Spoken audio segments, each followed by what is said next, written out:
Hello and welcome to a special edition of The Thriller Zone. I'm your host, David Temple. I was saddened to learn this week of New York Times bestselling author Theodore August Bell III. We knew him as Ted Bell. He passed away peacefully at age 76 on January 20th from an intracerebral hemorrhage. As many of you know, Ted was a phenomenal craftsman. He could flat out write a story. In fact, he had 10 consecutive bestsellers, 8 from his Alex Hawke series of spy thrillers, plus 2 from his young adult adventure series, Nick of Time and The Time Pirate. I remember when he first told me about these books, and I could not wait to get my hands on them. If you wonder what kind of a reach he had, his work was translated into 17 languages. Another thing I love to hear Ted talk about is his daughter, Birdie. And man, he talked about Birdie all the time. We had a chance to have 2 sit-downs on the Thriller Zone, and we talked on the phone several times. But boy, he talked about Birdie. He really loved her. Ted was known for his creative talents, his intelligence, his great sense of humor. He was a true Southern gentleman if you ever met him, a natty dresser. He loved his cocktails, which we talk about in the upcoming episodes. And as you can imagine, he was loved by all of his friends and family. It was hard not to love this guy. So today's episode is dedicated to Ted. I thought it'd be cool just to go back and pull up 2 episodes from 2 years ago. My first sit down. It was one of my very first podcasts. And I was so excited, so nervous to talk to this New York Times bestselling author.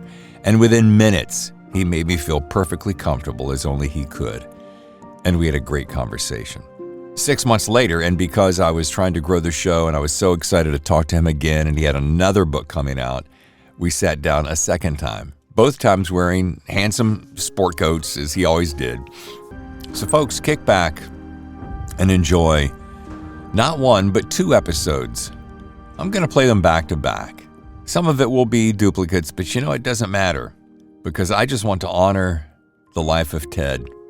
Here's to Alex Hawke and my good friend Ted Bell. By the way, you'll notice, Ted, that I have been stalking. Well, you won't notice that I've been stalking your Instagram, but because I knew you're such a debonair, suave guy, right. I upped my game. You've got it working. I mean, you look like you just stepped off a yacht. I've got to tell you something, Ted. My yacht is much bigger than yours. I'm sure it is. Mine's 350 feet. I don't know what yours is. Mine is a dinghy. So I did. I don't have a boat. This is the first time in my life I've not had a boat. It's making me nuts. Why do you not have a boat?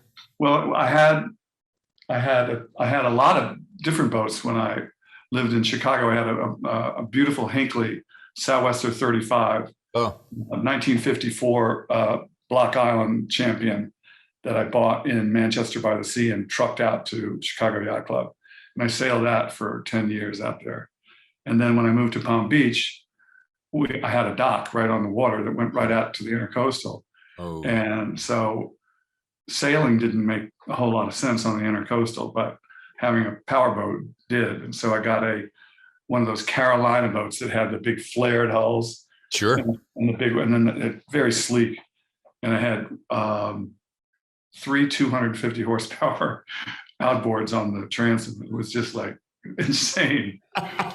So my stepson and I would just fire down to Ocean Reef Club or to Miami and Key West. And it was great. It was great, yeah. And you're in Connecticut now, right? Greenwich, right. Got it. And no boats though? No boats. I'm thinking about joining this club called Belhaven Club. And if I do that, I might get a power boat that I can go over to Long Island with from the Belhaven Club or stuff like that. I don't know, who knows? Wow. But now in my life is sort of changing because my beloved girlfriend, Victoria, bought a beautiful house in Charleston. And I'm going there on Saturday, and I probably will stay, hopefully like a month or something. Charleston, South Carolina. Yeah, Charleston, South Carolina. Yeah, that's down my neck of the woods. Where are you? Are you from South Carolina? No, I'm from North Carolina. I'm from Charlotte area. Oh, Charlotte's a great town. Yeah, way back when. Yeah. Love North Carolina. It is beautiful. In Charleston, I mean, between the history and the old buildings and the water, it's the gardens, yes. architecture. I mean, our street, which is Lawrence Street, you just driving down the street or walking the dog, you're looking at the most beautiful gardens you can imagine, and incredible architecture, and everybody's very house proud. So they keep the houses like perfect. Oh yeah. Ours was built in 1769, so it was still a British colony then. So it's a very British architecture, but she found a beautiful house in a great historic neighborhood. I always thought it was interesting, though. What do they call them? The porches run. They call them loges. Loges, yeah. They go from back instead of the front. The loges run on every floor from the street side all the way to the back of the garden. Yeah. And so it's all this walking and sitting room and stuff like that. But they're very pretty, and really high ceilings and beautiful windows and beautiful fireplaces. And so I'm going Saturday. I can't wait to get there. Good for you. Yeah, I've been hanging out in this house all by myself for like months. I'm just when I finished my book, I was like bored to tears. So the good news is you're going down there. The bad news is you're going at probably the single hottest part of the whole year. Sticky, 99 yesterday. Dude, it's the worst. She couldn't even go out and walk the dog. Yeah, there's nothing I can do about it. We have great air conditioning now. Yeah. The walls are so thick that the living room is like, when you walk in, you feel like it's air conditioned, but it's not. It's just the cold air stays inside. Yeah. So I'll do. I grew up in Florida, so I've been through. You know all that stuff. But I just want to be there. Yeah. So Ted, let me ask you, because I've seen a couple of different numbers. I saw 12. I saw 13. Is it 14 New York Times bestsellers now? Yeah, because I think there are. I'm not sure how many Hawke books there are, but in addition to the Hawke books are the first two books I wrote. Right. One of them was Nick of Time, which was done by St. Martin's, and then the sequel was called The Time Pirate. And The Time Pirate is up for serious consideration as a streaming Netflix series, because it's got time travel, it's got Nazis and pirates. And sure. It's great. So I've got a great producer out there who's putting all this together for me. And that was that 2000? That was your first book, right? Nick of Time was the first book. Nick of Time, yeah. And I was writing that when I was running Y&R and living in London. And so every spare minute that I wasn't working, I was writing that book. Wow. Vacations and everything. And I continued to write it when we came back and moved to Greenwich on the commute, on the train going in and out. I was writing it, and I never had any idea that I'd be able to sell the manuscript, but St. Martin's just loved it. So, and it got number 4 on the Times list for the children's hardcover, which was the first book. I mean, that was great. So so you're out of the gate in 2000 in the YA book, and then shortly thereafter, this was well before. I think Hawke, which is the first Hawke book, came, and I want to say 2003. Yeah. So 3 years later. Yeah, and then came Hawke. How did you jump from YA? You must have. Something tells me you were hardwired for that James Bond-esque thriller type before you wrote. Always. Yeah. And I was much more of a fan of Ian than of Bond. I thought Bond was sort of boring. I mean, the movies made him funny, but the books were just very dry, because Ian said that he wanted him to be the gray man that doesn't stand out in a crowd, and he wrote it that way. And yet, he's obviously a fabulous writer, but yeah, I thought I could make him a more interesting character than Bond, and sort of take Bond as a lead jumping off point, and then have this guy be the 6th richest man in England, Bachelor of the Year in Tatler magazine in London every year, whatever. And so I had fun thinking up Hawke, First of all, how's it feel to have James the Legend Patterson call you your Alex Hawke, basically the new James Bond, which it was good. Oh, thank you, Jim. It was funny because he and I were not very friendly when we both lived in New York, because he was running the creative department at J. Walter Thompson, Yeah. And I was running Y&R Worldwide Creative Department. And so he was always trying to steal my guys, and I was trying to steal his guys. So this is competitive thing. And I remember I was standing on Madison 72nd outside of Ralph Lauren and waiting for the light to change. And this bus goes by, and I see this huge ad all the way down the side of the bus saying, "Kiss the Girls, the new book by James Patterson." I went, "That son of a bitch." And now he's written a novel. And he's like, so then I moved to Palm Beach. And Which he lives there as well, right? yeah, he does. And he was like 3 houses away from me. Wow. And so we became pals, but he's a feisty. So have you ever met him or talked to him?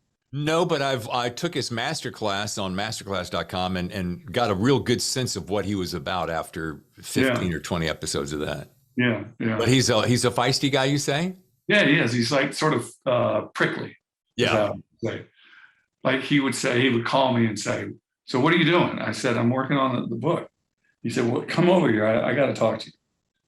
And so I go over there, and it's in the afternoon, and he's sitting out by his pool, and I sit by the pool with him.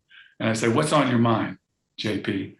And he said, "Why do you go down all these roads in your work?" I said, "What do you mean?" He said, "You just go down these roads. You go down this road, and you take another road, and you take a detour, you go back to an old road, and then back. What is that all about?"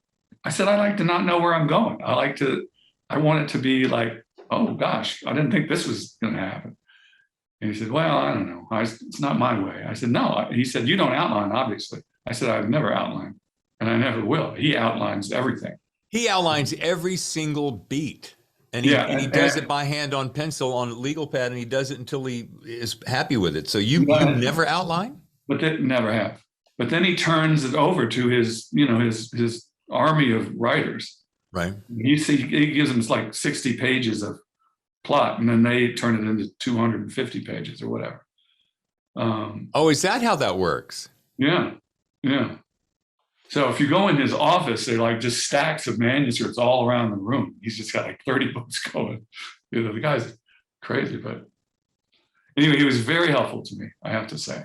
Well, I was going to say, how interesting is it, the parallel advertising exec, right. Florida, book. And right. Now, granted, nothing taken away from you, but the word prolific doesn't even quite begin to do it because of the volume that he's written. Right. But I'm not sneezing at you. You got your first one in 03, 4, 5, 6, 8, 10, 12, 2 and 12, 13, 14, 15, 16, 18, 20. I mean, you're not sitting around goofing off on some leisurely boat ride of yours. You're cranking. Because I'm never happier than when I'm just living in that world with all those characters. They're like my friends. I mean, you know, like I sit down and they all start talking, and again I go, I love that. I love that he said that, because I don't know what they're going to say. I totally get that. It's like I'm taking dictation. Sure. They're just talking. I'm not thinking, well, Hawke says, we've got to find this woman. And then Congreve says, well, she's dead or whatever. That doesn't even occur to me to think what they're going to say to each other. They just say it. And it just comes out of the blue. It's like I'm overhearing the conversation and writing it down. That's a gift, Ted. You know that. I guess, because, people sort of they like the books. Well, I was going to say, I'm loving Czar, and I'm looking That's my favorite, by the way. Yeah, well, I guess that because you sent it to me. 700 pages that's no slouch. And I'll tell you what, the one I've got so many things to say about, but basically the thing I love the most is the volume of detail. You don't get in the car, speed away, go shoot someone, go. I mean, you paint the environment, you layer the characters. It's a beautiful tapestry of words. Well, one of the things I got from Jim that I mean, he didn't give me a lot, but he did occasionally say something. I would go, okay, that's good. That's a good thing to know. And he said, when you're really deep into the book, you should not think of chapters. You should think of scenes in a movie, and each chapter is another scene in the movie. And it's just like you're watching the movie, and then you have a dissolve over to, okay, now we're over here, and now he's on the Riviera or whatever. And it said, just think of it as a scene instead of a chapter. Because a chapter, you kind of think, well, it's what's beginning, middle, and end. It doesn't have to be. It can just be, just go with it. So that was a good thing I got from him. I would 100% agree. And at about 70 chapters, that's fits perfectly with the screenplay. I mean, when you break it down similarly. Yeah. So I had this question since we're on Czar and I'm loving Alex Hawke. Your lead character, how? Is Czar the first one you've read? Yes, it is. Yeah. Here's the beautiful, a good one to start with. Well, here's the beautiful thing, and I mean this in all the best ways, is I had never heard of you. I'm trying to recall how I found out about you, but I knew the minute I picked this up, I'm like, I've got a new favorite author that I'm going to spend a lot of time with. And I'm not just saying that to blow smoke up your skirt. I'm just saying, right. This is because I was such an Ian Fleming, James Bond kind of character fan. Yeah. And you do take it a step further, and I'm loving it. But here's my question. I noticed when I was doing some research on Twitter, your Twitter alias is Alex Hawke, not you. Right. And I wanted to say, how similar, classic question, how similar are you and Alex? Pretty similar. Yeah. I mean, I'm not a British lord. He is. I'd like to be a British lord. Yeah. I mean, if I could like fall asleep and wake up a British lord, I'd be happy. But I think one of the things I thought was a failing of Ian's, and I'm a huge fan. I've read every biography of Ian. I've been to his house in Mayfair, where he lived with Anne. I've been to the house in Jamaica, Goldeneye. And I'm a huge fan of his, so I'm not knocking it. But I just thought Bond was sort of boring. You know, he never showed any emotion. He was never funny. He was just a guy.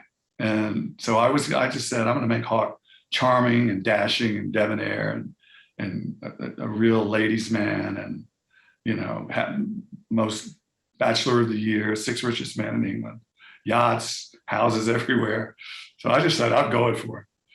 And, you know, I had him have in Seahawk, he has a new yacht built in Holland, which is 250 feet long. And it's basically a battleship disguised as a gentleman's yacht. Right. It's got radar guided missiles. It's got all this crap. And he's even on the bow. He's friends with, in Seahawk, he's friends with Elon Musk. And so Elon tells him about this laser cannon that he's building. and he says, can I get one of those? And he says, sure. He says, what are you going to do with this? It's mounted on the bow of my boat. I can slice things in half with a laser cannon. So anyway, I mean, I just made it outrageous. Sure. Well, it's about toys, right? Men and their it's a lot about toys. Yeah. I mean, his car is exactly what the car that Ian drove for most of his life, which was a 1953 Bentley Continental R with a souped-up engine, nice. Steel battleship gray, and that's Hawke's daily driver is exactly that car. But then he's got a Ferrari and he's got all this other stuff. Is that black Bentley I saw on Instagram yours? Uh-huh. Oh, that's a beauty. I call it the Batmobile. It's like yeah, it's wicked and sexy at the same time. It's good. And it's V12. Oh, so when the torque, when I'm trying to get out on the Merritt, yeah, you know, going to New York or going north, it just explodes. I mean, for a big, heavy car that's just total luxury, it rockets. Yeah, and it's great. The feeling of the torque is just like, it's fantastic. I had 2 Ferraris in my life, and I had a 550 Maranello, which was a V12, sort of a gentleman's touring car. And then I had the 612 Scaglietti, which was I think the only Ferrari that had a small back seat, which I never liked that one very much, but I did like the 550. But this Bentley, I would never give it up. It's just heaven. So you are basically sharing Alex Hawke's life. You are living the Alex Hawke life. I'm wondering, do your friends accuse you of blending the two lives seamlessly? No. No? No. I mean, nobody has done that. Yeah. Maybe you want to blend me. I don't know. I created him out of, one of the great things about being chairman of Young and Rubicam is I was all over the world all the time. Oh, yeah. And I made sure I went to like Hotel de Cap. And I made sure I went to Claridge's and Dorchester and wherever. And I just was having a ball. And I was not real popular because I never cared about politics in business. Right. All I cared about was I wanted to do, or for our company, Young and Rubicam, we were the largest agency in the world at that point. And I wanted us to just do the best ads that were being done in the world. That's all I wanted. I didn't care about, what my title was or anything. And so one of my jobs being based in London was to go to the European offices and take the creative director and the office guy who ran the office out to dinner that night. And then the next morning, go to the office and show me all the work, the commercials that they had done so far that year. And so some of the creative directors I thought were brilliant, like the guy in London, Mike, what was Mike's last name? I can't remember, but he was fabulous. And but like the guy in Milan was a sort of a pretty boy with a ponytail, and he was on all the magazine covers, and he was a terrible creative director. Oh, wow. So I mean, I'd go down there and I was like, oh, okay, what do we got here? And he said, Ted, you have to see, we've done the best Marlboro commercial for Christmas ever done. I said, I'll show it to you tomorrow morning. And I said, great, can't wait to see it. So I go over there to their screening room, and he puts this commercial on, and it's a guy with a buckboard with two horses dragging a huge Christmas tree behind the buckboard through the snow, like in Montana or something. Right. The only Marlboro about it at that point is the the Marlboro Man music. But there's like, what? And it goes on forever. I think it's like 90 seconds. And I keep thinking, where is this guy going? Right. Why is he dragging a Christmas tree? And what's this got to do with Marlboro? And so finally he goes over a hill and he sees a little cabin with lights in the window and smoke coming up. And you cut inside, and there's this little family gathered around their Christmas tree with the fire going. And there's a knock at the door. And they go to the door and open the front door. And there's a guy standing there with a big fur hood on. And he pulls his hood back and says, Merry Christmas. And it's Paul Newman. And so I said to Giovanni, he said, what do you think? I said, I just have a question for you. Maybe I'm crazy. What's Paul Newman doing delivering Christmas trees in Montana? He's a famous actor that lives in LA, but now he's delivering Christmas trees, with a buckboard. What's the deal there? He said, it's Paul Newman. I said, I know it's Paul Newman, but I don't understand why he's in the commercial, because he doesn't do any Paul Newman stuff. He just says Merry Christmas, and how much did we pay him? $1 million. $1 million. Because Marlboro had infinite supply. Right. He said to me that night at dinner, he had a few drinks, and he said, Ted, he said, do you know what we all call you behind your back? I said, no. How would I know? It's behind my back. He said, we call you the corporate seagull. I said, the corporate seagull? That's interesting. Why do you call me that? He said, because you fly in, you shit all over everything, and then you fly away. I said, that's pretty accurate job description.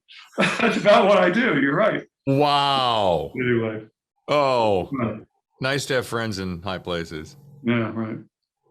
So have we started, or are we just still? Oh, yeah. Okay, great. Yeah. So DDB, New York, Leo Burnett, Chicago, Young and Rubicam, London. Yep. Had you always dreamt of before writing, had you always dreamt of being in advertising? I'm just curious. I've always been fascinated with advertising. No, I didn't know anything about it, but I moved to my grandmother for a college graduation present, gave me a year abroad in Europe. And I got a little house in Switzerland, and I started working on what would become Nick of Time. And I had a girlfriend from New York who was a Ford model who was living with this Swedish Vogue photographer in Milan. And she would invite me down to his parties every Saturday night. And so I just met all these advertising people from Milan. And they would all say, can I take you to lunch tomorrow? I said, sure, right, let's go. And this one guy, Luigi Montahini, said, Ted, you need to be in advertising. I said, I don't even know what it is. I mean, I sort of know what it is. I saw Cary Grant be an advertising guy in the movie, but I said, why is that? He said, because you're funny. And funny is really good in advertising. So I said, okay. So he hired me at his agency, didn't speak a word of Italian at that point. And it was a German company. And the German owner came down to do a tour of the Italian office. And he stopped by my office, such as it was, and said, who are you? And I told him. He said, what do you do here? I said, I'm a copywriter. He said, oh, do you speak Italian? I said, no. But Luigi's going to send me to, Luigi's going to get me Italian lessons. And so he went to Luigi and he fired me because I didn't speak Italian. He couldn't understand why Luigi would think I could even do the job because I didn't speak Italian. But that was okay. I got the bug just by working there for a month or so. I just love the energy. Yeah. And, yeah. And that makes me wonder, what's it like? Let's see, that was, you had to be 25. This was the 70s. You're 25. What was that like, living in New York? It was great. It was great. Single in New York in the 70s. It was fabulous. Woo. And I loved the job. I loved it. And my first agency was Tinker Dodge and Delano. And Mary Wells was the creative director. And then she left and started Wells Rich Green. But I just loved the business so much that I would literally run between meetings. I would run. Like if I had a meeting that I had to be in my office for another, I'd run to my office.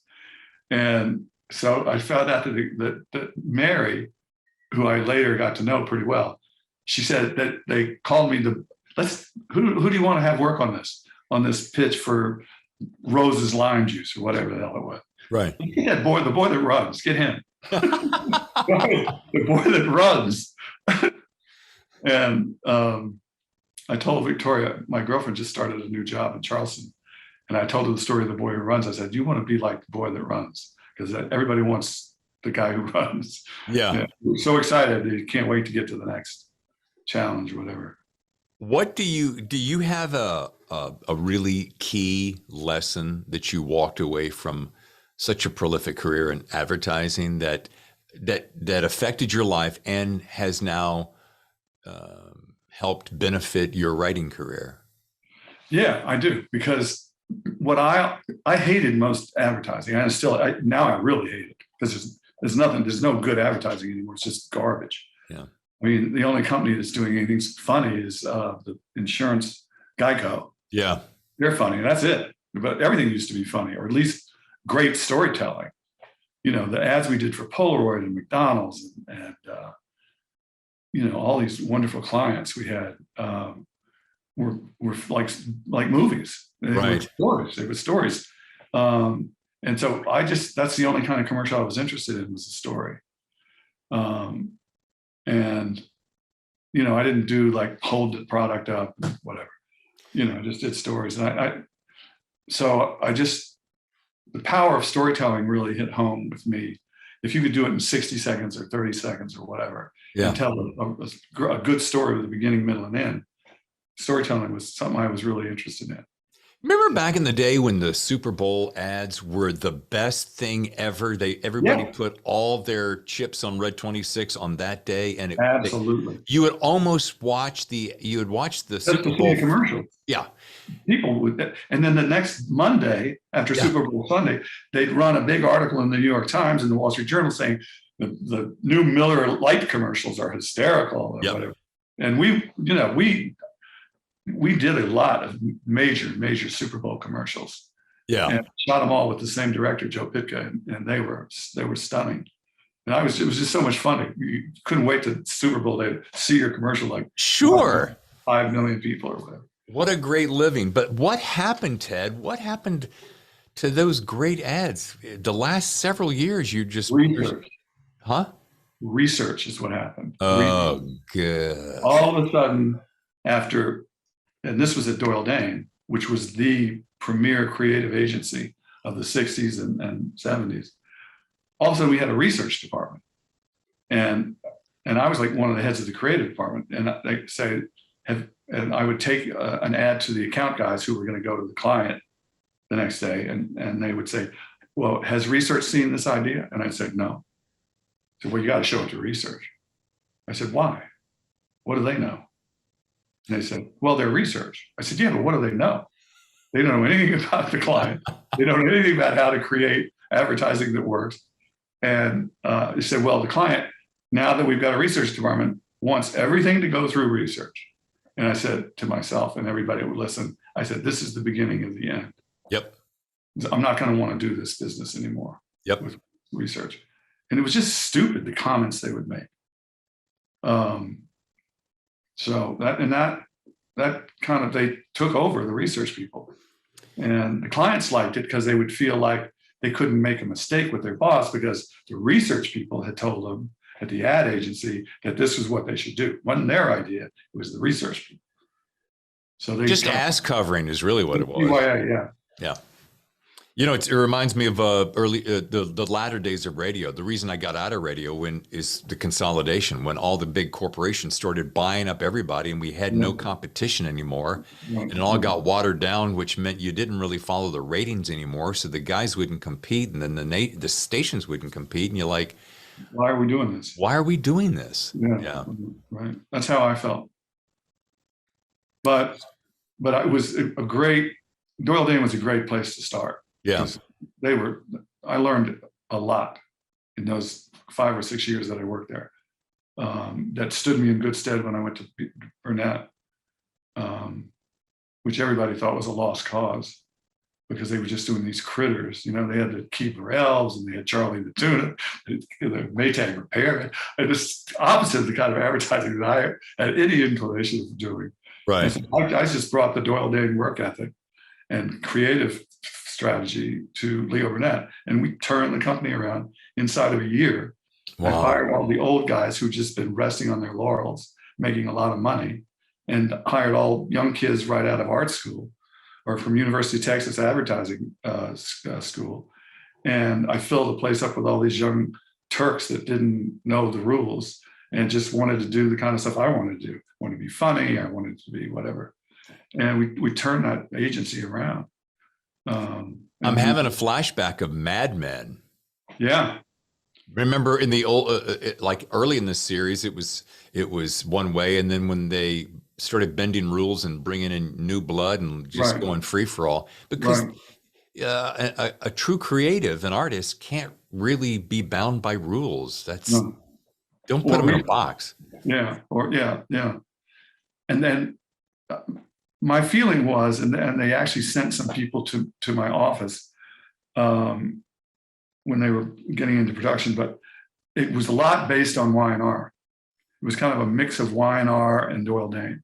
Mm-hmm. And the head creative guy was sort of they just nailed it with that guy, whatever, John Hamm. Oh yeah. I mean, he was perfect. But it was fun to watch. And I mean, a lot crazier stuff happened than the stuff on the show. Oh, I don't doubt that at all. I promise you. I don't doubt that, especially with you. From what little I know about you, that wouldn't surprise me in the slightest. Right. It was great. It was great. So let's bring it up to a little bit newer or later in life and say, when was that point when somebody said to you, they picked up that manuscript and said, wow, you've got the goods. Let's do this thing. Let's write up a contract and get going. Yeah. Well, the first one that got published was Nick of Time, which was the first book I wrote, in which the character of Alex Hawke appears in that book as a 5-year-old boy with his little sister as a character that's been kidnapped by pirates. And so when I came time to write a grown-up book, I said, I'm calling him Alex Hawke because I like that name. There you go. But he started in Nick of Time. But I just, Nick of Time gave me permission to take chances because I figured I'm writing for young adults. Mm-hmm. And so they're going to be more forgiving than maybe the critical adult audience. Right. It gave me permission to just let it rip.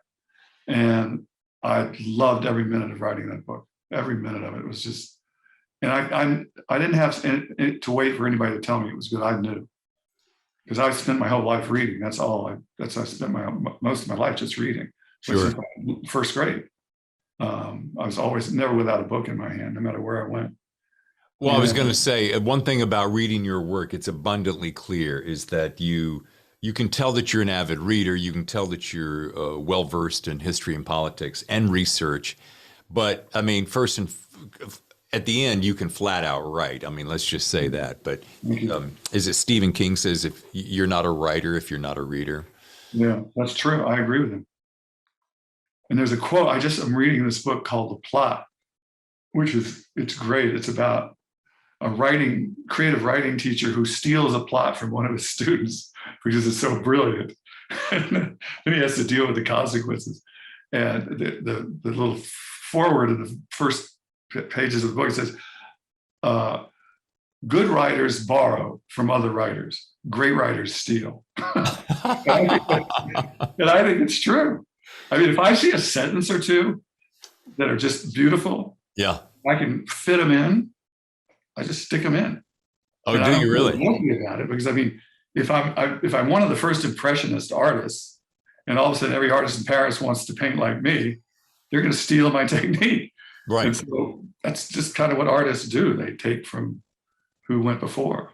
Right. But I mean, I would never have a whole page or even a paragraph, but a sentence here or there, or a description of a sunset or something like that, I'll just, lay it in. Back to James Patterson. Do you steal from one another or do you talk on any kind of regular basis? I'm curious. No, I still go to Palm Beach now and then. Yeah. And I'll go out to dinner and I'll see he and Sue. And his kid, Jack, I love. Yeah. And really a smart kid. And so I see him and we're friendly. Nice. We don't talk on the phone or anything. But yeah, we're still friendly. Let's go to another piece of your creative spirit that I'm completely enamored with because I've tested my hand at this. But you shot out of the gate. Was your first attempt at screenplay writing, was that about 25? And is it true that you sold that like out of the gate? Yeah, I sold. And what screenplay was that? Well, I wrote a screenplay of Nick of Time. Okay. When Paramount bought it. Oh, geez. So right out of the gate.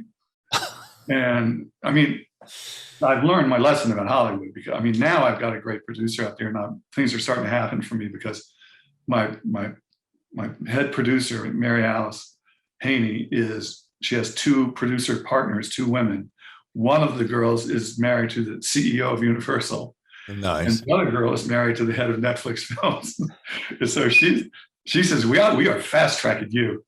With my two girls, we're going right to the top of Universal and right to the top of Netflix. Wow. So that's where Time Pirates is getting ready to go to Netflix. I should send you the lookbook. I'd love to see that. It's beautiful. The art is, I did most of the creative work on it myself. And it's just for producers it's like seeing storyboards of what the film will look like. And it's a great way to sell, especially a visionary tale that's got time travel and U-boats and all that. I sense a series. Yeah. You wouldn't mind at all. Well, I mean, everybody says when's the sequel to Time Pirate coming out? Yeah. And my obligation now is to Random House to give them Seahawk, and then what's the next book going to be? So you can't take a year off and write another YA book. And let's do that right now. So Dragonfire's out there now. Seahawk's coming December 7th. Right, which is a great update because it's the beginning of Christmas shopping. Yeah. So it's a good time for it. Yeah. Sure.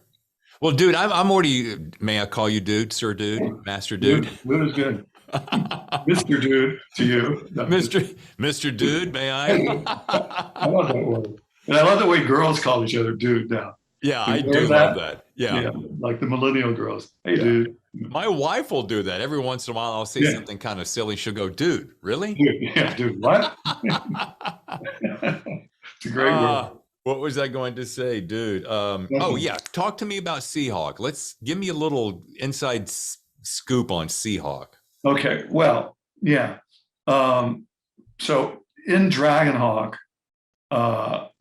there's all of the communist and socialist governments under the guidance of the Cubans, Communist Party of Cuba, have formed an unholy alliance. So it's China, Russia, Iran, North Korea. If it's a bad actor, they're in the Red Star Alliance, and that's what it's called. And Hawke has a mission to go up the Amazon, because what they're doing is they're building all these incredibly luxurious Chinese resorts, and they're called Dragonfire Clubs. And so they're having a meeting of all the Red Star Alliance allies from the highest levels in Russia, China, Iran, everywhere. And so Hawke is given information that they're holding this 4-day conference way up the Amazon. And so Sir David Truelove, who's the head of MI6, says, go up there and take that place out. Just wipe it off the map and don't care how many lives are lost. And so that's what he does. And so in Seahawk, he's decided that he's not spending enough time with his son, Lexi, who is 11. And so he says, the book starts at Black's Club, which is it's based on White's Club in London. And he says that he wants to take some time off to spend with his son. And he's having a new yacht built in Amsterdam. And he's going to do a circumnavigation with his kid and teach him how to sail and navigate by the stars and about women and automobile, everything. It's like a tutorial. Sure. So that's the idea. It's a big sea voyage, epic sea voyage. So he goes to Havana and he gets involved with he discovers that there's no one in the world knew this, but there's actually a third Castro brother, which is just what we need now, is another Castro brother. And so this guy is building a revolutionary communist army in the Sierra Madre where Fidel was. And this Castro is going to have a coup against the right-wing, American-friendly government of Cuba, and take him out. So Hawke's job is to stop that plan. And then he goes to Miami and he has adventures there, and he goes to Bermuda, and it's just cool. It's all mostly at sea. With the laser cannon on the bow. With the laser cannon. On the bow, yeah. As developed by Elon Musk. Oh, that's my... Take a look at the help section in your Alexa. That's that Alexa thing. What is it? There's a little speaker over there. Anyway. Tell her to shut up, would you? Yeah, be quiet. Hey, can you tell me who said this? I ran across this quote. Alex Hawke, a James Bond-like character who kicks twice as much ass and has more money than 007 could ever dream of. I don't know who said that, but I feel like I've heard that. Yeah, I don't know where. Maybe it was in a review or something. Yeah, I can't find it. It's on one of your books somewhere, and I'm like, man, can you get any better of a quote than that? Good one. Kicks twice. Well, Ted Bell is the new Ian Fleming, and Alex Hawke is the new James Bond. That's a pretty good one from Jim. That's a good quote. Yes. That was really kind of him. Yeah. When James says this guy can write, he can really, really write. Yeah, he did say that. Yeah. How many times does someone use a word twice in a sentence? That was really good, actually. That was a great quote, great blurb. I'm trying to imagine as you're growing up and you're an avid reader, I want to know two things, because this is so much like Alex. Who was one of your most influential authors? Who did you grow up as either kid or younger years, even today, that you go, this author has some kind of magic that I've never seen before? I can tell you, I can say it right off the top of my head, because there's only one guy for me. Who is it? It's Scott Fitzgerald. He's the guy I most wanted to be like. Got it. I think he writes like an angel. Yeah. The most beautiful sentences. And he's just a fantastic writer. And I sort of tried to like Hemingway, but then I read The Old Man and the Sea, and I said, this is the most boring book I've read. Nothing happens. This guy goes out by himself on a boat and he's looking for a fish, but nothing ever happens. It's horrible. I'm so glad you said that. I picked up that book last summer and I was like really waiting for something, and I read it. I'm like, and I We turned to thought my it was going wife. to be great. I mean, the title was like, oh, this is going to be really good. Yeah. Is No, this it? this boy's really bad. Nothing happened. But anyway, back It was to bad. Scott. What was the book do you remember a book that I bet you it's in your library? Oh, yeah. Well, Tender is the Night Okay. and The Great Gatsby, which I think is, I mean, I have two books that I think are the best American novels. One is Huck Finn, Oh, is I think the greatest American novel. And Hemingway himself said that all great American literature flows from Huckleberry Finn. That's what Hemingway said about Mark Twain. wow. And then Scott. And I love all his books, The Beautiful and the Damned, Tender is the Night. Yeah, I love them. So when I'm like, feel like I'm not writing very well, I just pick up a Fitzgerald book and read a few pages and I'm back in. Well, I got a little inside secret for you, Ted. You're doing just fine. Thank you. Yeah. Thank you. You don't have to worry about that. Yeah. We're all back here eating your dust, wishing we could be kind of in your sphere up front. So, Oh, that's very common. yeah, it's true. Now, along that same line, you had to have had a hero, a childhood hero, a young man hero, a current hero. Who's somebody that you thought, man, I think my first hero was my dad. He was a awesome. B-25 pilot in the Army Air Corps up in the Aleutian Islands, distinguished flying cross for his attacks on Japanese naval convoys. He was a hot shit. Wow. And then incredibly good looking. He was on the cover of Life magazine with the Cotton Queen. They used to have this thing called the Cotton Queen down south. And he was just he was funny, he was a great chess player. The Civil War historian. But I mean, just the fact that he, when I was sitting at the KA house, the Kappa Alpha house in Virginia, drinking beer, waiting for my girlfriend to arrive from Sarah Lawrence or whatever, he's flying a plane with 8 guys' lives in his hands, getting shot at all day. And I, because I was like 22, maybe in my junior year or senior year, and he was flying a bomber in harm's way and responsible for the lives of all those young guys. And I just thought it was just amazing. So he was, I used to wear his bomber jacket. I still have it. That's awesome. How long did he live? He lived a long time for a guy who drank a bottle of bourbon every day. I mean, he was from South Carolina. Oh, yeah. And he was a great South Carolinian. And he used to, his doctor was always telling him to stop smoking and stop drinking. And he told me that, he was like, he had turned 90 and he went to see the doctor. And the doctor said, well, Ted, how's the drinking going? He said, it's fabulous, fabulous. He said, what do you mean? He said, well, Sally doesn't put dinner on the table till 7 o'clock. So between 6 o'clock and 7 o'clock, I drink as much as I possibly can. That's what he said. And I have Hawke saying that in one of the books, saying that to his doctor in Bermuda, that Edward the Seventh Hospital, says exactly that thing to him. How's the drinking, Alex? Fabulous. Couldn't be better. I'm holding up my end of the bargain. Yeah, right. I love that.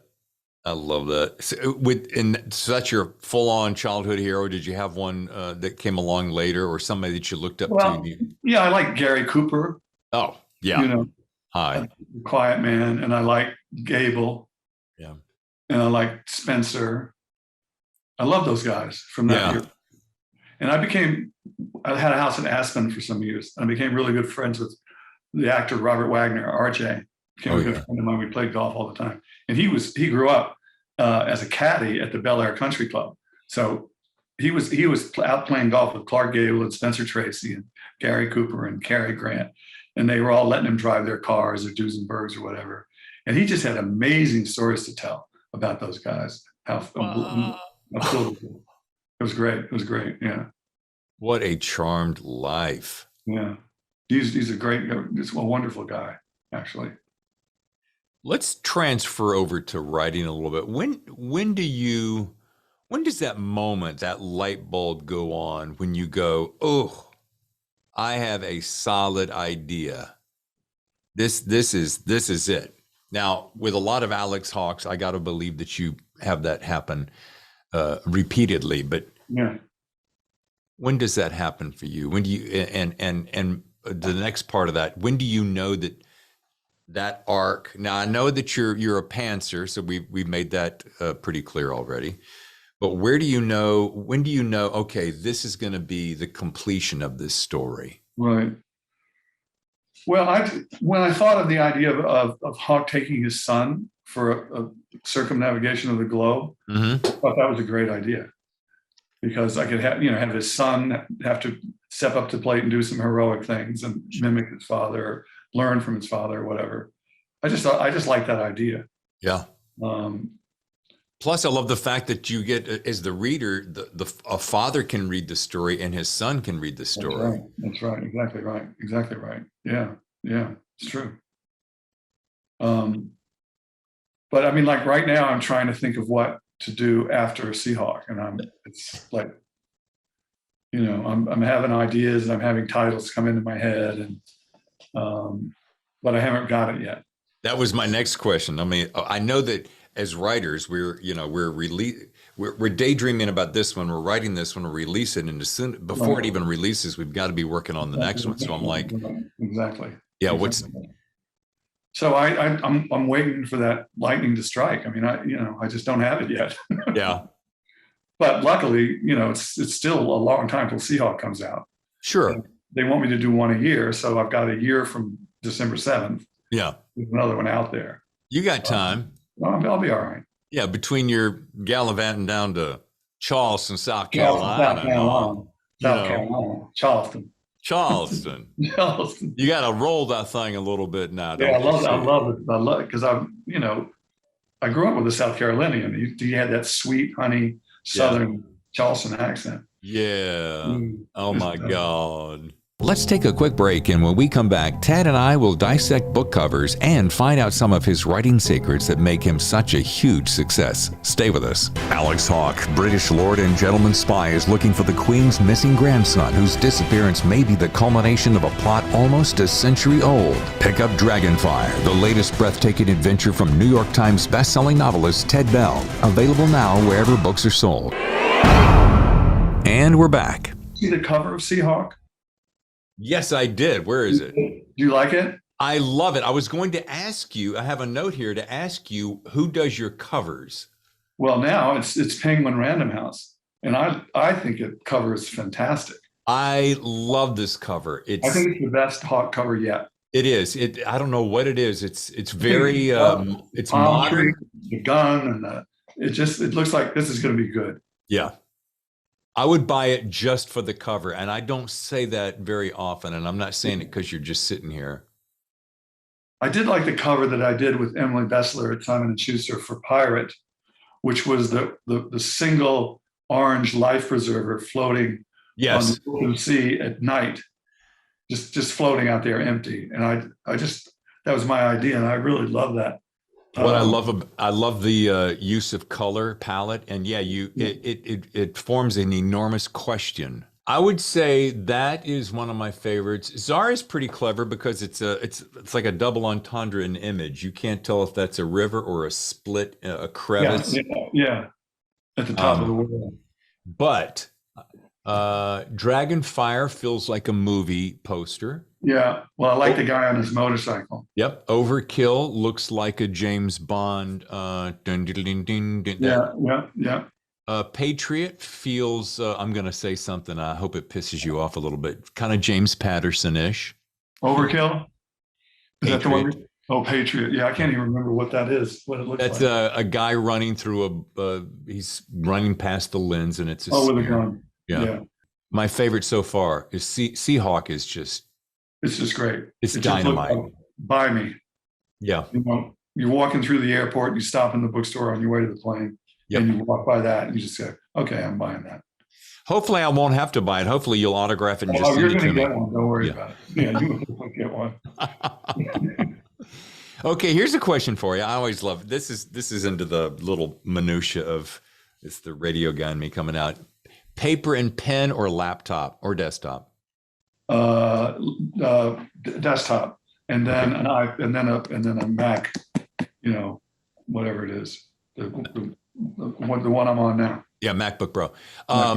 So never, so not fountain point, not fountain pen, not ballpoint, not pencil. No, none of that. I tried it in the beginning, Yeah. on the legal pads, and just felt like work.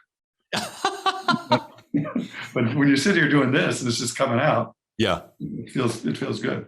This is so funny. I want to drill down on this because you and I share. I've gone to more conferences and I've sat in classes and this is my third career, so I'm really trying to do this right. Sure. But I sit on a fence. My right leg dangles over the side that says, "Come on, dude, it's imagination. Just let it roll. Just let my fingers just go. Do the talking." Yeah. Yeah, and then the left leg says, "No, we've got to have form and structure so that we know where we're going." And I'm like, No. yeah. No, you don't. Yeah. I don't want to know. I want it to be a surprise. Yeah. And I think if you write it like that, then it's fun for the reader because they go, "Oh, I never saw that coming." Because if you're getting surprised, they're going to get surprised. Right. Yeah. Right. And not just at the end, but all the way through. Yeah. Mhm. All right. I had this character in Dragonfire that I have this very good friend of mine named Anson Beard, who used to be chairman of Morgan Stanley, and he's a good friend of mine down in Florida. And I was at his house one night for dinner, and he took this other guy who'd never been to his house before upstairs to his office where he's got all these stuffed animals and sailfish and all the stuff he's caught. His brother was Peter Beard, who was the famous guy in Africa who was married to the model. Yeah, he just passed away a little while ago. But anyway, so Anson and this other guy, who was another guy that I knew, were both. So Anson asked the other guy, "Are you a member of the South Carolina Plantation Society?" And he says, "Of course I am. I've got a beautiful plantation just outside of Charleston." And Anson said, "Well, my mother and father had a plantation. They were members of the South Carolina Plantation Society." And she said, "We had a lot of strange people around in those days." He said, "Did you ever hear of a guy down there named Shit Smith?" And I just froze, like the headlights. I went, "What did he say?" And I turned around. I said, "Anson, what did you say this guy's name was again?" He said, "Shit Smith." I said, "His name was Shit Smith?" He said, "Yeah." So I named the villa in Dragonfire Shit Smith. And my editor, Tom Colgan, at Putnam said, "We can't do that." I said, "We'll just call him Mr. Smith, but every now and then somebody call him Shit." This is a great name for a bad guy. That's funny. Yeah. It's good. All right. By the way, I want you to see that I did come prepared. Uh-huh. The see-through. Yeah. The traditional see-through, is that with an olive, I hope? Yeah. Double olives. Boy, does that look good. I might have to go make one of those myself. It's been sitting here getting warm, but I thought, you know what? I want to be able to bring it out because It's excellent. It's excellent. Of anyone that I know would appreciate it, would be you. You know the guys from The Crew, Mike House and all those guys? Yes. When they do these things, they're drinking. Oh, yeah. They're drinking. They say, "Fix a drink, Ted. Let's do it." They're going. I'm going to start having a session. My wife and I had a podcast a summer or two ago, and it would call Cocktails and Conversations, and we would have a cocktail before we're getting ready for the show. Sure. Well, the good news is we had a lot of fun doing it. The bad news is by the end of it, we were so soused. It was a little embarrassing. But yeah, I need to bring that back because let's think about it. You relax a little bit with a cocktail while you're doing a show. Makes everything fun. Yeah, drinking is fun. Yeah, it's good. It's good. And speaking of which, while we're wrapping things up, because I know you got a busy schedule and I don't want to eat up all your time, but no, I'm enjoying it. Thank you. I am too. This is really delightful. All right. You're invited to a super posh party. We won't go into details where it is, but it's wonderful. It's at the dreamiest location you can think of. I want to know, what car are you going to arrive in that might not be your Bentley? What cocktail will you be having at this fine occasion? And who? Probably one like the one you just showed me. Okay. And who is on your arm? So 3 things. Dreamiest location. What car are you going to arrive in? What cocktail are you going to be drinking? The martini. And who's on your arm? Well, I probably would drive the Bentley because that's the car that's my go-to. Yeah, it's beautiful. And I definitely would have Victoria de la Yeah. Masa, who's a Spanish countess and my girlfriend who Yeah. lives in Charleston, on my arm, and nobody else. Perfect. She's fabulous. She's just fabulous. You know, I'm Victoria. going down there Saturday morning. I can't wait. I've been sitting in this house by myself writing that book, and I'm just ready to get out of here. It's like, Yeah. enough. I bet she is beautiful. And here you go. Gin or vodka martini? My father, who loved to drink and drank a lot, but you never saw him in any way out of control or anything. But I think it was my grandfather or my father, when I first mentioned gin, because I probably experimented with it in college. But my dad called it loudmouth soup. It made you think you were really smart or really tough guy, and just Right.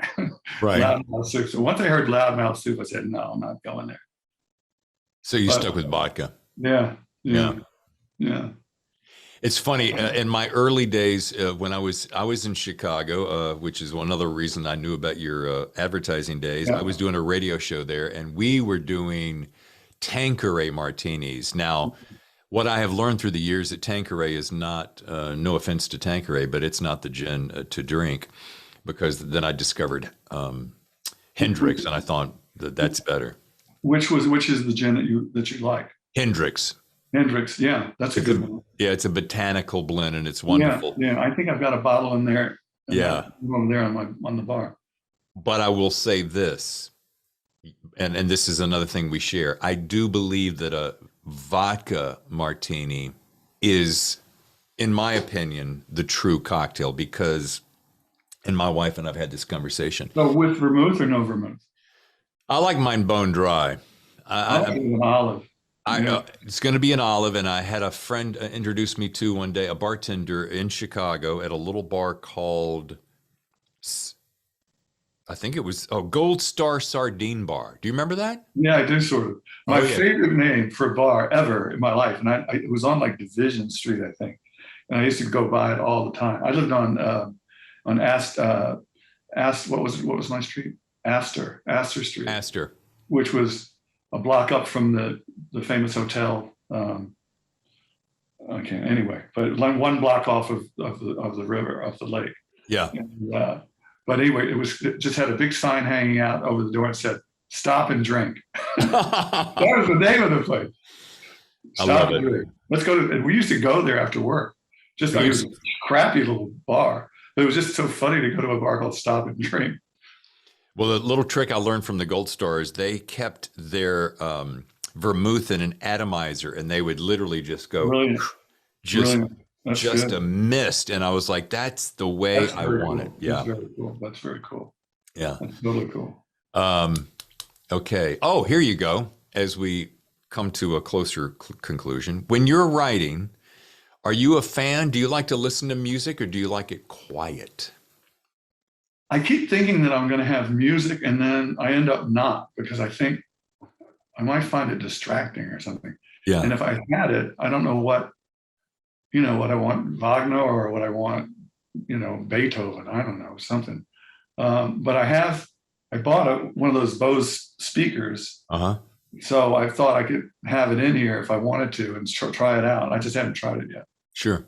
It might help, or it might be distracting. Okay, this will be a variation on that theme. You're taking a long trip, long flight, could be a train. With you, it could be anywhere in the world. You have one book to read, and you've got one CD to listen to. What would be that book, and what would be that CD? Well, I should show you the book, because I'm recommending it to everybody I know. Can I just duck in there? Please do. Please do. It's brilliantly written. Yeah. All right, let's take a short break as Ted hunts for his recommended reading. And I wonder if you'd do me a small favor. If you're listening on your favorite podcast channel, would you take a quick moment to like? And if you're watching on my YouTube channel, would you consider liking and subscribing?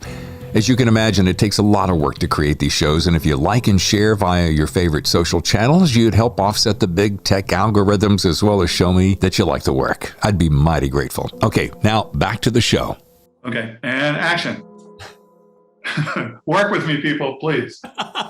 Quiet on the set. Hello, this is Ted Bell, the author of the Alex Hawke spy novel series, and you are enjoying, as am I, the Thriller Zone with our host, David Temple, who just happens to be a fabulous guy. So have fun. So it's called The Anatomist. And here's the cover. I don't know if you can see it. And his name is Federico Anduhasi. And the book is called The Anatomist. Can you see it? Yes, Federico Anduhasi, I think. I love the cover. Isn't the cover great? Oh, wow. Yeah. So it's kind of, it's just, the guy's an incredible writer. And it's not like the kind of stuff I normally read, but it's really good. How would you describe it in like a sentence? Well, If you say it's something you don't ordinarily read. it's kind of erotic. Okay. You know, the first 5 pages. I don't know if the whole book is, but I mean, he's an incredibly elegant writer. And I think Victoria would love it because she's very European. Yes.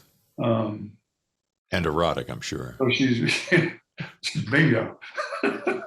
That's why she's on the arm, pal.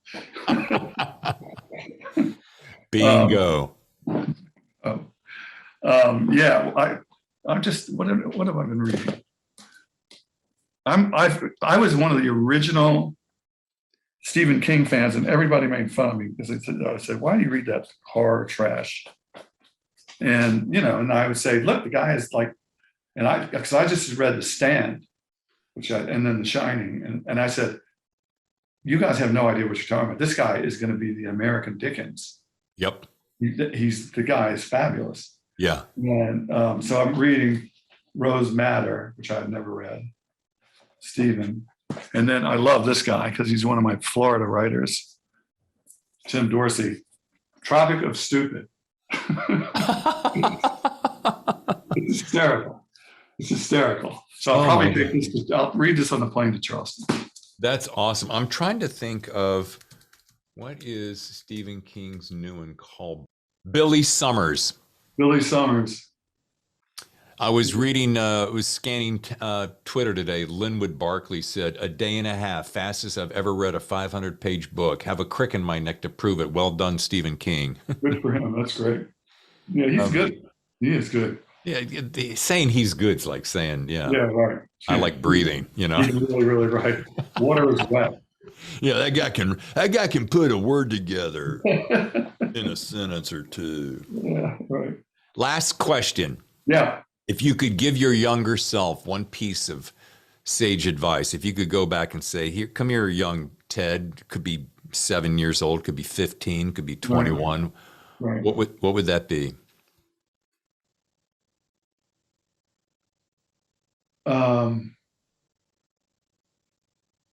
Be honest and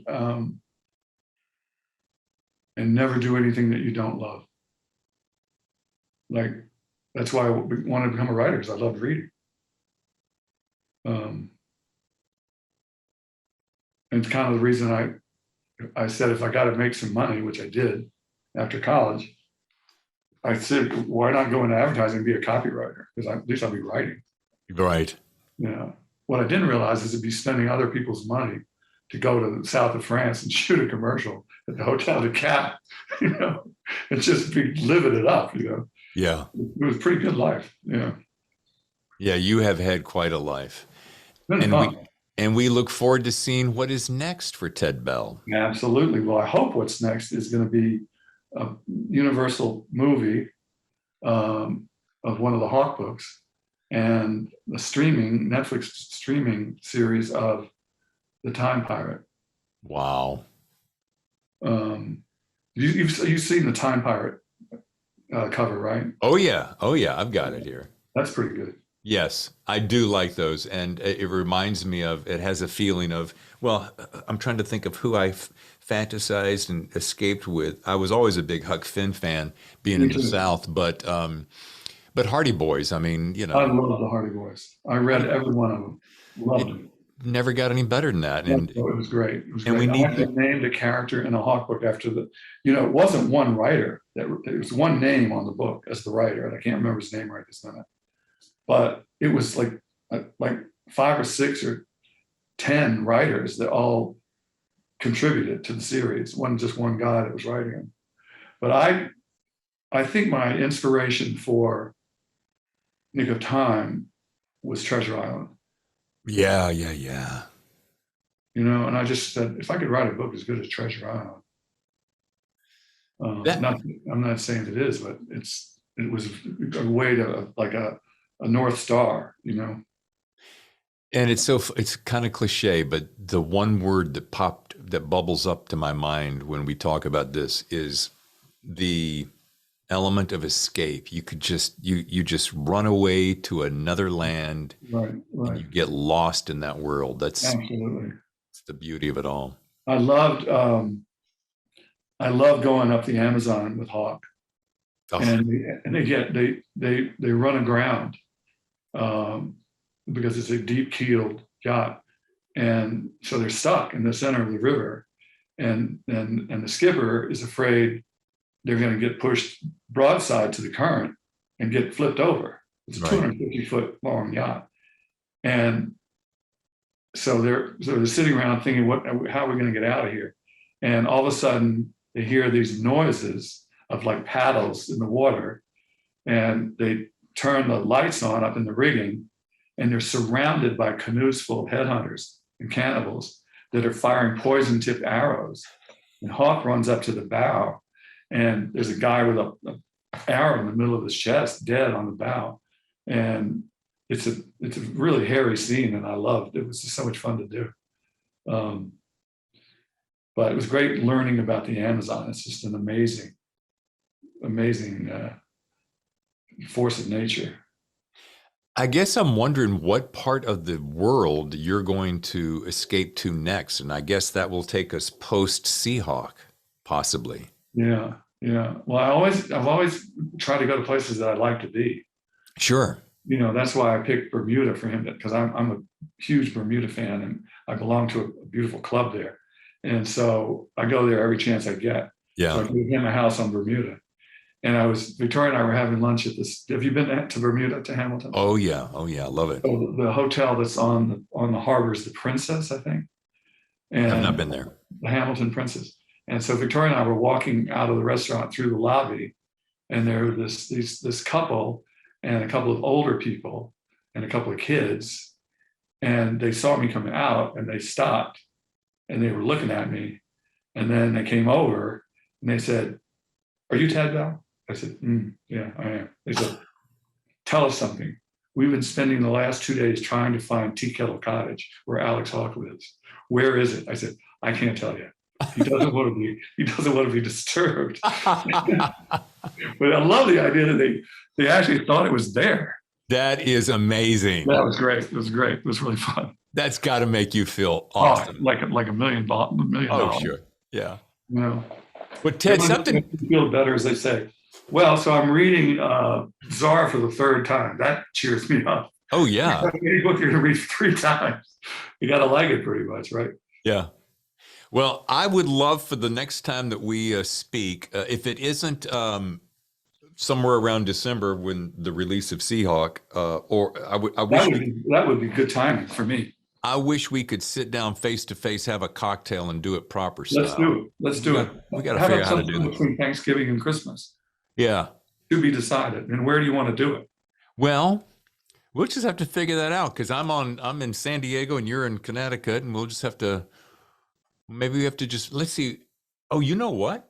I'm going to be down in Miami first week of November. I love Miami. Yeah, my wife's family's down there. We stay at the hotel on Brickell Key, the Mandarin. It's got the pool and the white sandy beach. It's right out in the middle of the. It lights up the whole skyline at night, and it's beautiful. Yeah. Great restaurant. Way to slum it. That's a shame you have to do that. Just slum it. Yeah. Ted, this has been awesome. Thank you so much for your time. Really, I knew it was going to be. Yeah. Yeah, I had a feeling. I mean, I'm only through partly through Czar, but I feel like I know you. I feel like I know Alex, and that may sound kind of whatever, but I don't really care. But I'm going to give you one Heads up on Czar. Yeah. You're going to cry at the end. Oh, okay. Heartbreaking. Okay. Wow. Turns out to be all right, but it's this incredible tragedy that befalls Hawke at the very end. Well, I am kind of a softie, so that won't be too hard to do. Yeah, I cry all the time. But Victoria says, you cry if a fly lands on your computers. I mean, you just cry all the time. She makes me cry. Well, In a good way. yeah, I was going to say it's her heart that makes you cry, probably. Yeah, it's great. She's just great. And it's so funny. My wife does that to me. I have such a deep passion for her heart and her soul that we'll be talking sometimes and she calls it misty. She goes, why are you getting misty? And I'm like, I just think about how much I love you and you're just so awesome. I'm the same way with Victoria. Yeah. I can't even tell her how much I do. We're lucky guys. Yeah, totally. So, Ted, thank you again, buddy. My pleasure. I love being with you. Welcome to another episode of The Thriller Zone. I'm your host, David Temple. I am pretty stoked because today we have a return guest, one of our favorites. And when I say our, I mean me, Mr. Ted Bell. Listen as we discuss his latest Alex Hawke thriller, Seahawk. We'll also discuss a myriad of ideas, including some of a more personal nature. Oh, and an added bonus, you'll meet his Countess Victoria as she sets up the show. All right, folks, it's time to get in the Thriller Zone. Hi, I'm not Ted. You're Victoria. Yes, exactly. Exactly. So, okay, here you go. Here is Ted. David. Well, hello, handsome fella. Hey, good looking. Aren't we supposed to be in Miami sitting on Cap Key having a couple of margaritas and like watching the birds go by? We are supposed to. And by the way, thank you, Victoria, for teeing us up. Oh, you're welcome. Is it working like this? It's working beautifully. Okay, good. Yeah, apologies, but we had a big old switcheroo on family things, and it actually worked out good because 3 weeks ago I got the flu, and I'm just now over it. Yikes. Well, it's done wonders for your voice. You sound like a real announcer. Why, thank you, Theodore. I've tried to sound like one, but it doesn't really work for me. Hey, I like the setup. This is different than the last time. Well, we're down in Charleston now. Charleston. Oh, from South Carolina. Lovely. What y'all doing down there?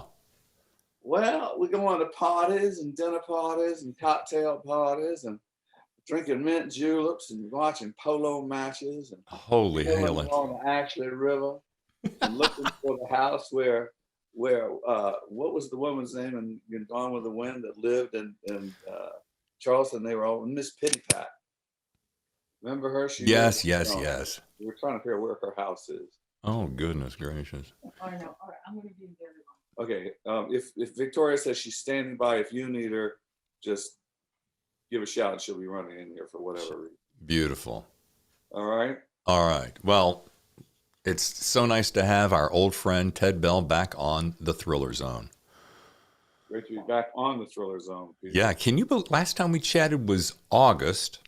No, and that was when we were planning the Miami trip, right? Yeah, I know. Listen, please don't think that I'm a dreamer. No, I'm not trying to rub this in. I'm trying to re-tee it up, like we do it later in December or early in January. We still do it. I would like that. We're going to take about half of December off and go visit family, the other side of the family. Yeah, good for you. But yeah, January, February, right when. Oh, wait a minute.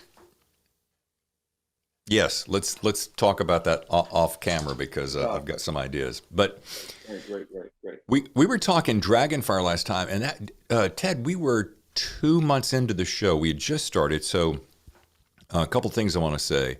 Sure. First of all, thank you for taking a chance on me in this show because it's because of authors like you that help the stature of the show and help it to grow. So well, that's very kind of you. It's my pleasure, actually.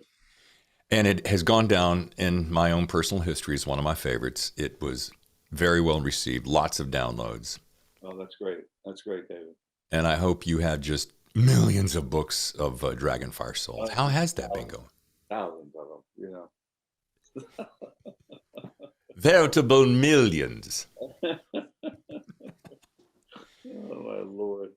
We did have, we had like, just on the website alone, I think we had something around 1,500 downloads, and that doesn't include Apple or Stitcher or Spotify. So there's Yeah, no we know. telling. So when you say download, they're downloading what? The entire podcast? Yeah, they're downloading your show. Oh, okay. Is that a Coca-Cola or is that something else more flavorful? This is known as the Cuba Libre. If we were in Havana, which is Coke and rum. However, it has neither Coke nor rum. It has Diet Coke and ice. And I don't know what you call that. That's called a Diet Coke on ice. Diet Coke on ice. Not nearly as interesting as what we were having. I think we teed up a couple of martinis last time. I had a martini on the standby that I brandished at the end of the show, and then you ran off while Miss Hightower Yeah. did Hornblower. Hornblower. Sorry. And so I went in the kitchen and made one and brought it out on the set. You couldn't get back to the camera fast enough to go, No, I cheers, was Dave. disappear before I could get there with the glass. Oh, that's so good. It's so nice to see you with, you call her Countess Victoria, don't you? I do, yeah. It's so beautiful. A lot Like- of veracity in that, actually. It's a story for another time, but it is what it is. I do have I'm going to start off with this question.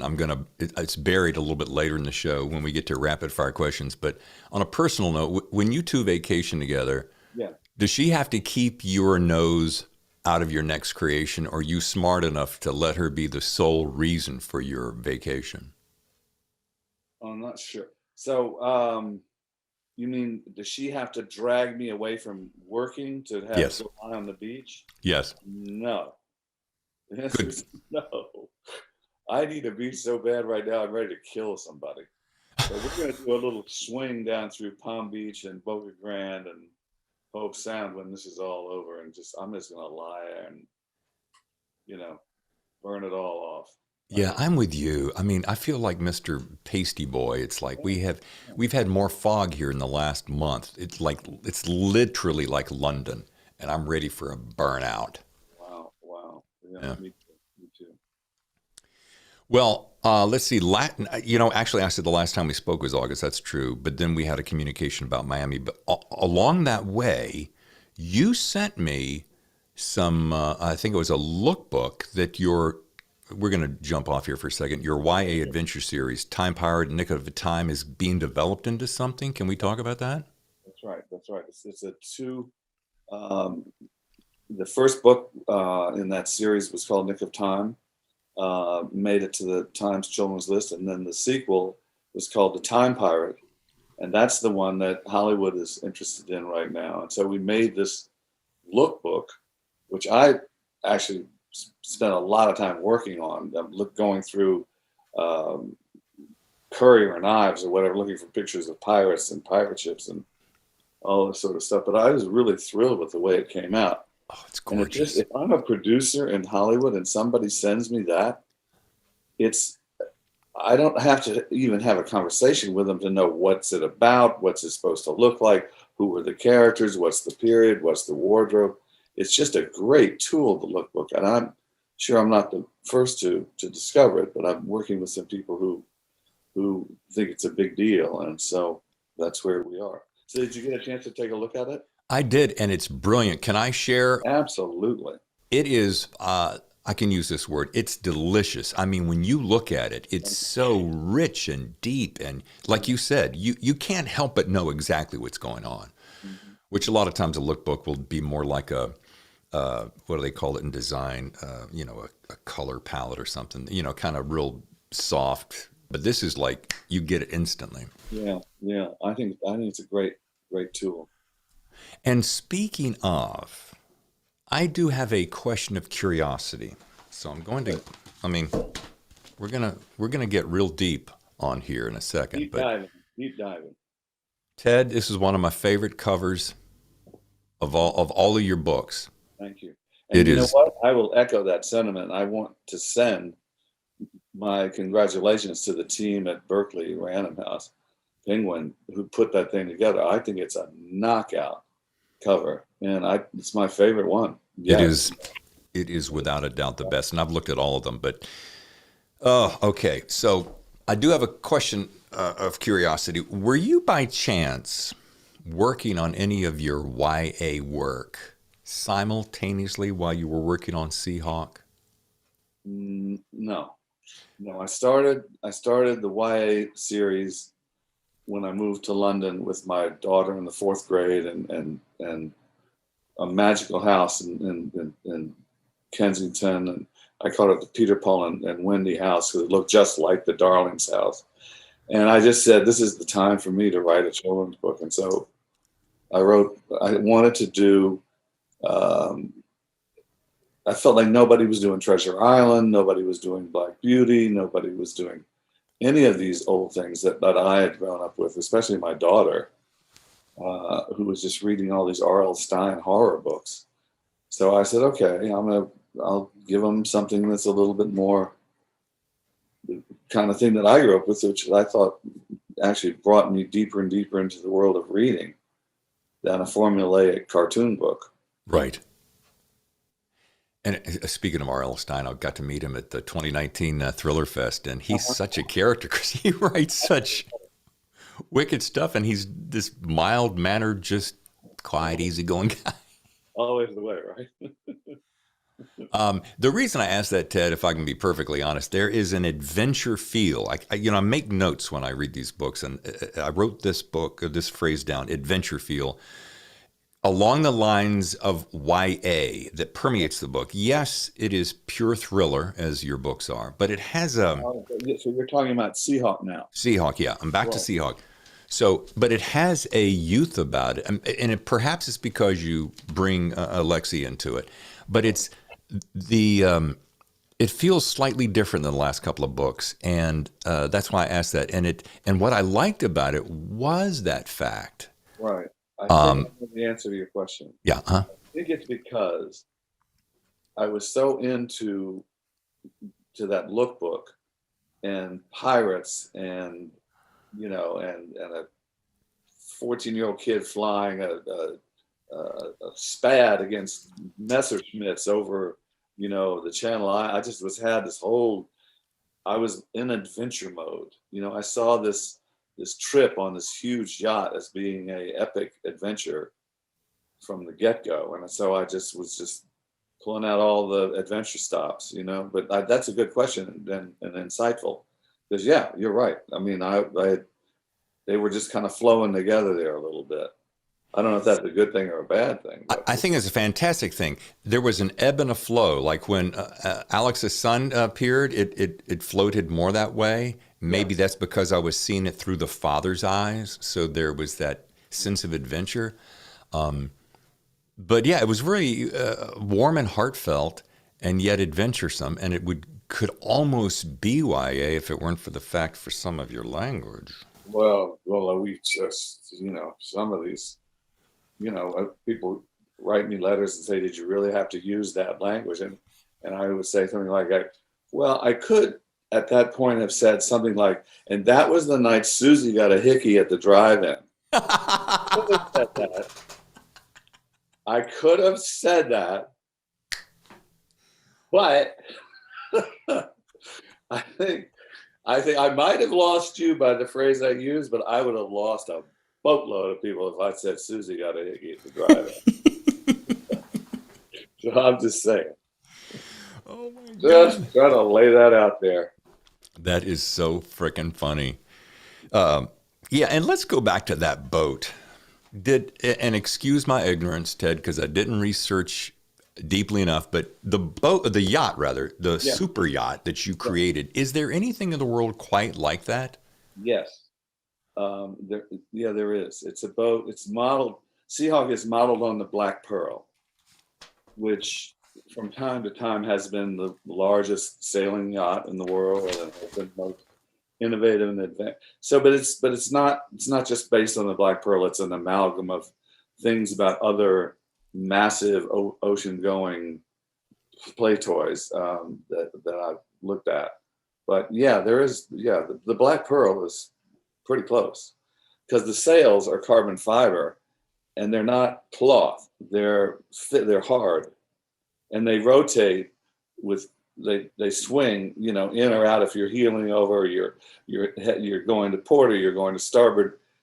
It's all controlled from the bridge, not halyards and guys up there, you know, running up to the top of the masthead and doing all that sort of.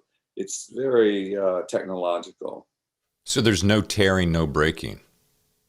No, I kind of didn't go there with the carbon sails because I wanted to feel more old fashioned. Yeah. So when they're going up the Amazon, they're carrying sail. They're not flying with carbon. Yeah. And I love all the Elon Musk. I had to do it. You know, just. Somebody said something to me about it. I said, so are you getting a little bit too Bondy now, Ted, with Elon Musk's green death ray machine? I said, I don't know. You tell me. Am I getting too Bondy? Is Bondy getting too hawky? I don't know.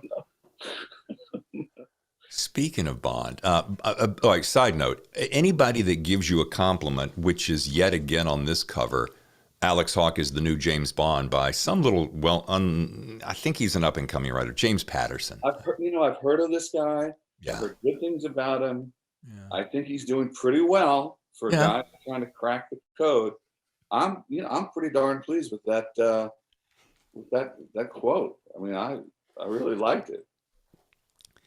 And so my point is, bring it on. I mean, if anybody compares you to Alex Bond, and we talked about this, James Bond, we talked about that reference last time, and it makes me think, especially for guys like me who love James Bond, there's no higher compliment ever. And if I had to bring out, outside of the fact of copyrights, Goldfinger and Octopussy and fill in the blank of all your bad guys, if I had to take liberties with some of that and bring them in, I'm like, yeah, whatever. Right. Speaking of which, I had one guy that said for $500 he would give me a blurb as Ted Bella's the new Jackie Collins, and I said, Jackie Collins, I didn't want to go there. first of all, yeah, I'm scratching my head. Second of all, $500. What? $500? How about 50 grand? Maybe I'll think about it. Lord. Speaking of James Bond, we went to see No Time to Kill. Yeah. Have you seen it yet? Yeah, I did. Yeah, I liked it. Oh. Yeah, I was glad to see it. Glad to see it back. Oh, and so my wife and I came home, Tammy and I came home within the next couple of days and started going back to the beginning of Daniel Craig's, and we just would do one a night. And we came away with some new realizations that we had never quite threaded them all together. So this movie is the perfect culmination of Daniel Craig. So when you go to the theater with Tammy, where do you guys go to the pictures? What part of the country are you going to the pictures in? San Diego and at a Cinépolis. Okay. Have you been to a Cinépolis? No, I haven't. So it's some big multi-screen. Theodore, let me educate you on something quite extraordinary. You do, by all means, David, please. First of all, you get there. It's not a humongous room, which is great. Yeah. You have these fantastic side-by-side electronic Barca loungers. And then you have a little key code that whenever you're watching anything, you just go boop, and they show up at the row below you and say, "What may I take as your order?" And I'd like a martini, a bucket of popcorn, and Twizzlers for my wife. Wow. And they scoot away in darkness, and within moments, it shows up right in my tray. Oh, fantastic. That's fantastic. As they say, worth the price of admission, Ted. We don't have one of those in Charleston, I'm afraid to say.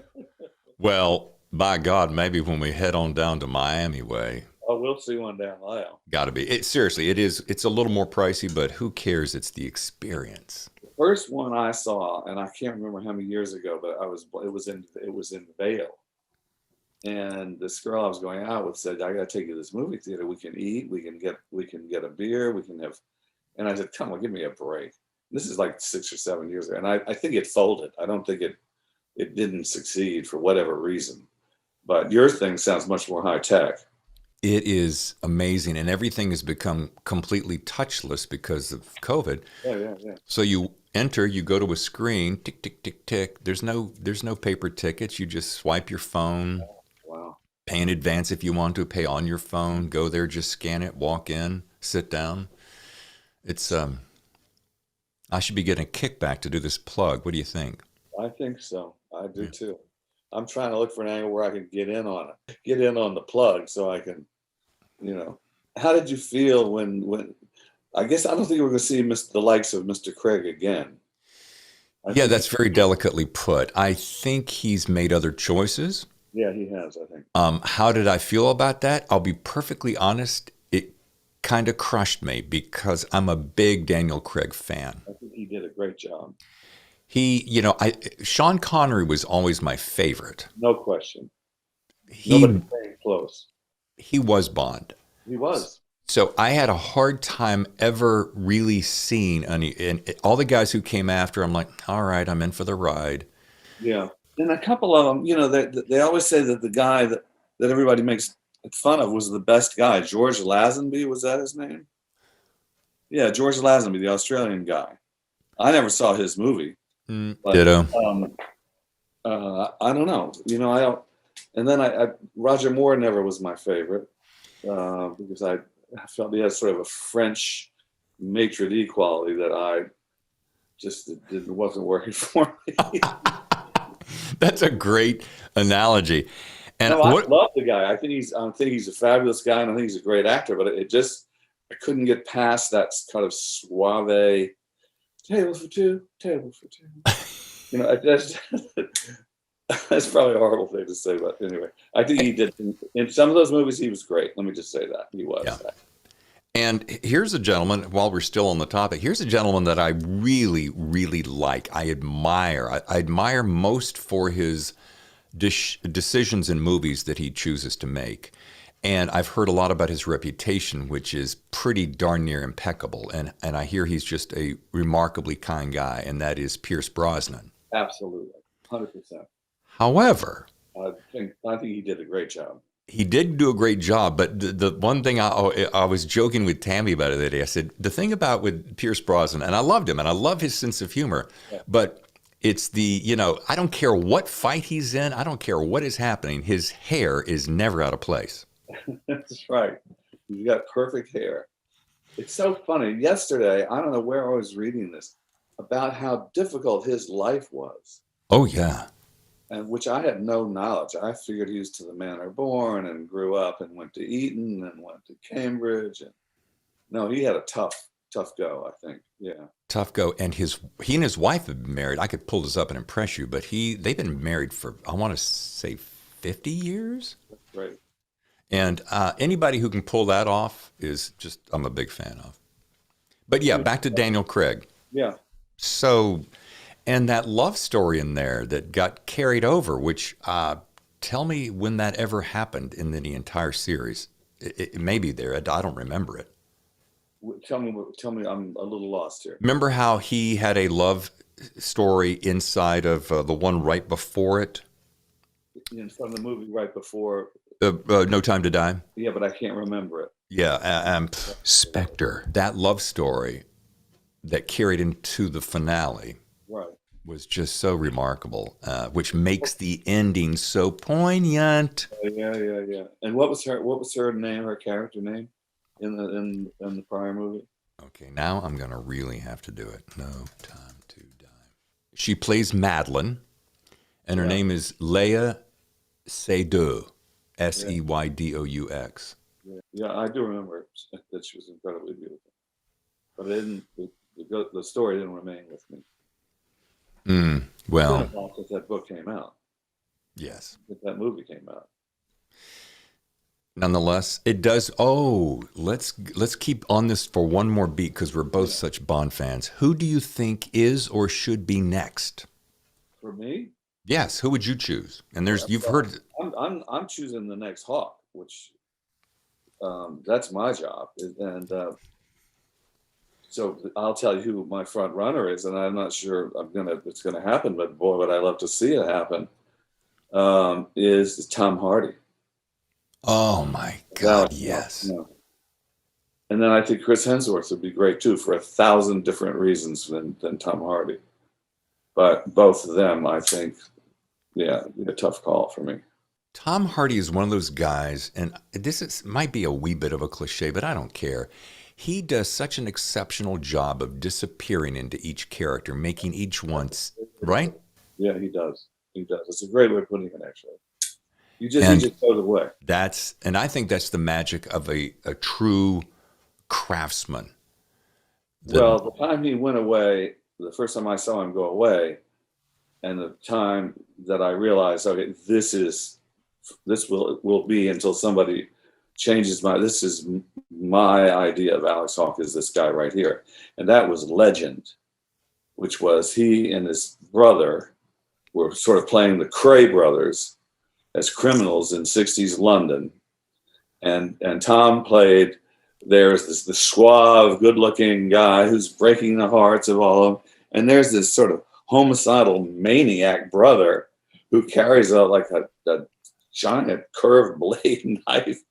And I never knew until walking out of the theater with this other couple and this friend of mine, and this guy says, that Hardy's great, isn't he? I said, yeah, he's just phenomenal. I mean, he said, well, which character did you like him better as? I said, excuse me? He said, which one did you like him better as? The handsome Boulevard J guy or the crazy psycho guy? I said, what do you mean? He said, he played both parts. I said, get out. I didn't believe it. Wow. And then I went back and looked at it. I said, yep, he did. He did. Ronald and Reginald Cray. That is one of my favorites. Great. And I'm with you. I saw that movie and I'm like, holy balls, what? He's both guys, because they're so, a lot of guys will do that double play and you're like, oh, they've just flipped the camera around. It's kind of a mirror. But no, these are two so specific. Oh my God, he's so good. Fantastic. Yeah. Man, I hope That'd be great, wouldn't it? it would be so good. But I'm always on the lookout, Everything I go see, I'm looking for the next Hawke. And not only does he disappear, and part of the reason some would call it a gimmick. You can put on a beard, you can put on long hair, and you're different. But there's something about his metamorphosis that he can shave his head and do a beard, but it's the way he transforms his face, kind of like Christian Bale. Christian Bale. Oh, absolutely. He does that too. I hope. When do you got any leads on that? That's a dream. That's a wish list, or is that? Well, I mean, Hollywood is just it's so chimerical. I mean, I now have producers that I'm absolutely crazy about, and have been known, and they're the going way back to when the first Hawke book made the list. These producers, who shall go nameless for obvious reasons, brought me Tom Cruise to be Hawke. And it had never occurred to me to Tom Cruise. Anyway, they said, we'll fly out there and you can meet with Tom and his sister and his people and his Paulo Wagner, his business partner, and all this stuff. And I did all this, but I just never felt right about it. And so it didn't happen. And so I think there were a lot of people that, maybe had some hurt feelings or were disappointed, and what are you going to do? You know how amazing that is, Ted? I mean, not to be starstruck, but to have Tom Cruise interested and you have the opportunity and go, nah, gut doesn't feel right. Mm. Well, it was really interesting because my opinion of Tom has gone like that. I mean, in these last couple of movies, and now he's shooting these World War II fighter planes that he's actually shooting. He's in the cockpit. I mean, I think I'm a lot bigger fan of Tom Cruise's right now than I was that day sitting in the Miami airport getting ready to go out there and talk to him about Hawke. But that's okay. And one backstory that was kind of cool. They said Ted, Tom was really not all that big a reader. He's not that crazy about reading. Would you be willing to drive up to Telluride to the ranch and read him the book over the weekend? And I said, no, I would do that. That's what I was like going along with it. Maybe this is meant to be. So I'm leaving Aspen, and it's like sunny, and then I'm halfway to Telluride, and it's white out. And I had to turn around and go back. So I never did get to the ranch to talk to him or to help to make friends with him or read the book with him or whatever I wanted to do. So nothing ever came. And then right on the heels of that, literally within weeks, Johnny Depp. Weeks after Tom. Whoa. Yeah, and they were pushing. Warner Brothers was really, a guy named Kevin McCormick was running Warner Brothers, and he was sort of Johnny's guy. And he just said, you got to get Johnny for this part. You got to do it. You got to do it. And anyway. Dude, I don't think I could be any more jealous of you right now if I possibly tried. If you knew the flip side of everything I'm telling you right now, you might not feel that way. I think it's because I've always been like a closet filmmaker, a couple of shorts, one commercial film to my credit, and every book I read, especially your books, this is such a frickin' movie. If this isn't a movie, then I'm a friggin' idiot. So I see books as movies, and I just build them right away. And my dream one day is to direct another. Can I stick a pin in that? What you Yes, just please. said? To talk off the air about exactly what you're talking about and about something that I'm excited about, which is exactly what you're talking about. So and I'm not going to tell anybody about it but you. Oh, I'm so honored. So it's going to be pretty phenomenal, actually. Okay, I'm putting a pin. But it's a book, but it's just got huge potential. Well, I'm very excited about that, and I can't wait to get through the show now, but I'm going to yet press on. Yes. We've talked about Daniel Craig and James Bond, but I do want to go back to, I have a couple of bullet points. I think I've already mentioned it. This book, hell of a ride. Second, I have a ginormous appreciation for the development of all your highly expensive man toys. I mean, that's another piece of magic that reflects James Bond. Yeah. Well, I mean, I sort of felt like I had license to do the Elon Musk death ray. If my great idol, Mr. Fleming, can do a book called Moonraker, right, which is about a missile designed to take out London back in the 50s, I think I was on pretty solid ground there with a death ray from Elon.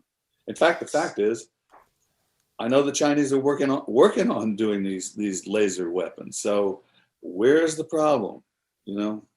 When I got to those parts, especially, when China arose, and I've been doing a lot of behind the scenes research for a project I'm working on. And China is going to whoop up and surprise us. And if we don't think that's going to happen, we're asleep at the wheel. I think it's going to happen. I hope it never happens. I hope that our two economies are so entwined that it would be a disaster, simultaneous disaster for both of us that we would never be able to recover from. And he knows it. And well, I don't know about our guy. I don't know if our guy knows it, but I know their guy knows it. That it would not be a good thing. I'm going to leave that one alone, but I will say you make a really good point. Since they do, it's like they lean against each other, and it's a bilateral support. You pull away one, and they both fall. Right, exactly. However, there are some psychopaths in and around the arena. Yeah. Let's see if I can be as politically safe as I can. That would not surprise me if they pulled an ego move. But yeah, to your point, we're too important for them.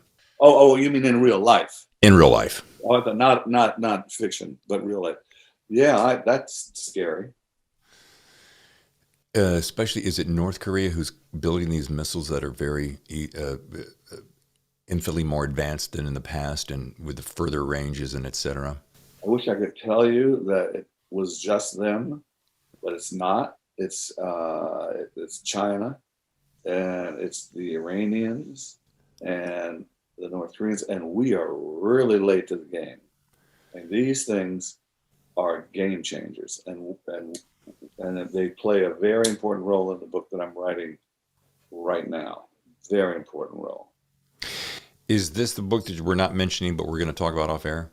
Sort of, but it could go either way. I'll tell you about it. Okay. So again, back to these toys, because that's probably one of my favorite things of all time. The AI systems, the helicopters, the planes, the luxury cars, the super yacht. I mean, it's a wet dream for guys who love all those uber priced toys.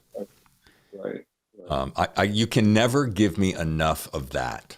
Yeah, that's good. Well, you're going to like the next one. Okay. It's fun. My third point, I love the introduction. I've seen it spelled two different ways, both in your press release and then inside the book. So I'm a little bit confused, but I am pronouncing it correctly. Alexei, correct? Yeah, Alexei. Okay. Yeah, Alexei. Oh, EI. Okay. Pronunciation. I mean, the Russian pronunciation of his. That's his nickname. You know, it's his father was nicknamed too when he was a little boy. Right. But it's definitely Alexei. Yeah. Okay, copy that. And also some of by the way, he's just precious. And I know, I have to believe he's going to grow up and carry on the tradition. Yes. There you go. Alex Hawke Jr. Yeah, has to be. Yeah. And that's one of the beautiful things, and where I tip my hat to you, Ted. Not that you need it, but you've created this legacy, and you probably planned this out early on. But I mean, what do we got? 19 New York Times bestsellers? 16. I think it's 16. There's 4. I'm sure on 14, counting the last one, and then the 2 children's YA books were on the list. So that's 14 plus. It's like 16 or who knows. Okay, I'm giving you more credit. There you go. Okay. But take it. let's talk about these. There's 3 guys that I really kind of zoned in on. First was MI6 Chief David Truelove, and these are 3 characters that I would suggest that have not so hidden agendas. Him being the first one. Tell me about him for listeners who haven't seen this character yet. So David Truelove. Yeah, David Truelove is based on a real person that I know, and actually became a friend of mine because he became a fan of the books, and he came to New York for a book signing at Barnes & Noble on 86th Street on a rainy night with another friend of mine who became extraordinarily famous in the Russiagate process, and then talk about disappearing, and then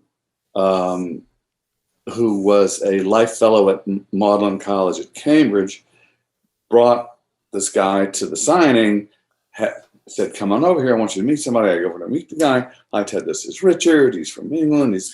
He loves your books." And so I, thought that you wouldn't mind if I brought him. I said, "No, it's great. So I hope he enjoys the thing."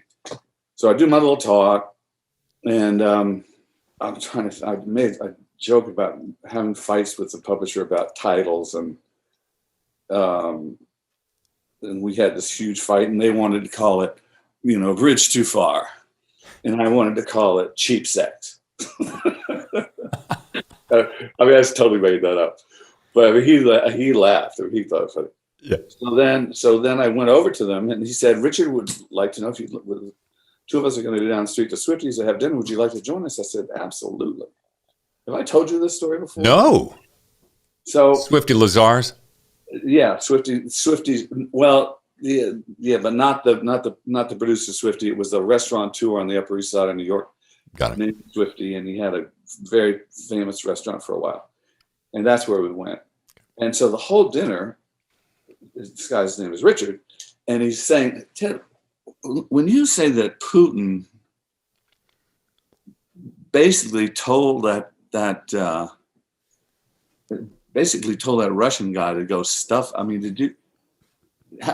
would Putin really do that? I said, yeah, he would. He actually would. And he said, how do you know that? I said, well, A, I make it up. B, I do a hell of a lot of research. I read all of the biographies about him. I read all his speeches. I watch all his film. And I just put myself into him. And that's when I'm sitting there, it's not like I'm thinking, oh, what would Putin do? I'm like, I'm just doing it, because I'm just in my Putin mode. And so, but it went on and on and on and on and on. And where did you get this idea with if China, because I was, the punchline of the story is that Sir Richard Dearlove, head of MI6, got me elected to Cambridge as a visiting scholar that night. And he and I became like that. And it was just one of the great rides of my whole life. And he said, and so what's this thing? China's going to close the South Seas and to everybody everybody who's not China, no other countries are able to transit. And I said, well, what if we had, like Hawke has this idea that we get the biggest freighter and military vessels from every single nation and we put them in formation in single line and we just sail right up the throat of that goddamn interest and right through the South Sea, through the goddamn South China Sea, and let's see what they do about it. He said, I like that. I said, I like it too. And that's what he said to Stefan, the other guy. Would it be fun to have Ted at Cambridge? He said, yeah. He said, he doesn't think the way we do. He just doesn't even begin to think. We're thinking like based on thousands of years of learning tradecraft from the Ionians or whatever the hell it is. But so anyway, I got invited and I went. Oh, wow. What a great story. It was a great year. It was a great year, yeah. So Sir David Truelove is based upon Richard Truelove. Okay, got it. Totally. That's amazing. Yeah, yeah. Now here's a guy at the other end of the spectrum, and am I pronouncing it correctly? Fideo Chico? Fideo Chico. Yeah, which means little sausage or something. No, it's not a flattering name. I love that. And then, of course, Mr. Smith. Yeah, who, as we all know, sooner or later, his day will come. Yep. It often happens, Ted. I'm sorry to tell you, but yeah. Yeah, I kind of hated to do it, but I think I milked him for how many more times am I going to have him? Yeah, so we need a new bad guy now. Yeah. Well, isn't that one of your favorite things to create? It's one of mine. Oh, I loved it. Yeah, just the best. Yeah, I just loved. Well, the minute I heard that name from a friend of mine, and he told me that there was actually a guy living on the Mississippi River, working around the plantations, and that was his name, S. Smith. Yeah, and I said, "You've got to be." He said, "Nope, he's a friend of my mom's," and she called him S. S. Yeah. Anyway, it was fun to have milked that for a while. Well, Ted, as you know, we're going to be releasing this show on Friday, which is the 3rd, and only 4 days later, Seahawk is going to drop. That's right. And here's a question, and I know you'll tell me honestly because that's the kind of friendship we have. Are you as excited each time around? I mean, with 16 New York Times bestsellers, I wonder if it ever gets even the tiniest bit passé. No. It feels silly now that I think about it. No, it's just great. Yeah. I mean, nothing can ever rival the first time. That was just one of the great moments of my entire life, which just reduced me to tears. And that's not going to happen again. But, it's just kind of nice to keep, striving for that anyway. And I was listening, who was I speaking? Meg Gardner early on in the broadcast. She said, we were talking about being a New York Times bestseller, and she said it is one of the single most difficult, yes, prestigious, but infinitely more difficult than one would think to be on that list. And It feels daunting. I mean, it's always been kind of a dream of mine. I don't know if it's a silly dream to have, but I've always, as my dad used to say, if you aim at nothing, you'll hit it every time. Yeah, that's a good line.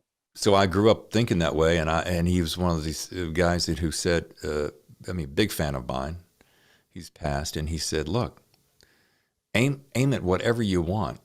If you're going to put your focus somewhere anyway, then just go at it like it's the last thing on earth you do. And I've always kind of done that. Yeah, right. The Pulitzer Prize the Nobel Prize for Literature is always sitting out there waiting for you if you want to if you want to one up, the the rest of the boys. Well, yeah, maybe. I don't know. I guess. I'm just kidding. I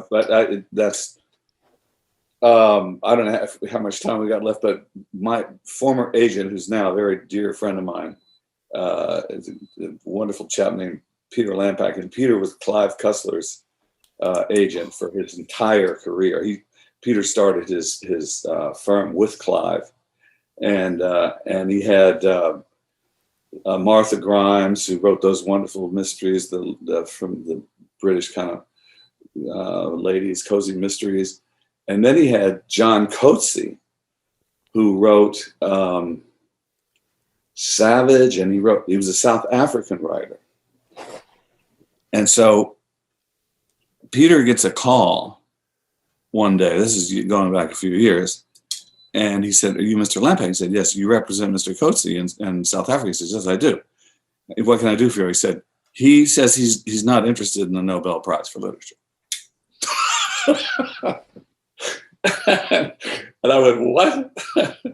Now that's chutzpah, So Wow. So it turned out that Peter and his wife Diane were going to have to go, and Peter was going to have to either write or get the speech and give the speech as if Coetzee was there. Uh-huh. And so he had written a speech while he was working at Princeton about a subject that would have worked for the acceptance speech for the prize. But then the Princeton people called Peter and said, "You can't use that. He wrote it under our auspices and we own the rights to it." Anyway, guess what? He finally went. He got on the plane. Mm-hmm. And I was there the next summer, and they've got all the recordings of all the winners, going back to Hemingway and Faulkner and everything. And so I went in and walked around and listened to everybody, and I said, "Where's Coetzee's speech?" He said, "Oh, he's over in the corner." I said, I got to hear what this guy said. And I said, just tell me before, was he good? He said, "He was the best, funniest guy we have ever had." I said, "Holy smoke." So he blew him away. Whatever he did. I love it. It's a great story. I love that. Well, Ted, before we get to our rapid fire questions that kind of wraps the show, I do want to ask, here's an interesting thing. I just noticed this, Ted. Forgive me for not noticing this earlier. You're on a virtual bookstore tour for Seahawk with Buxton Books down in Charleston there on Monday. Yeah, that's correct. Holly Buxton. You're in conversation with Ryan Steck of Yes, Real Book Spy. that's correct. But guess what? You're with my new friend, Luke McCallan, on Thursday the 9th. Yeah.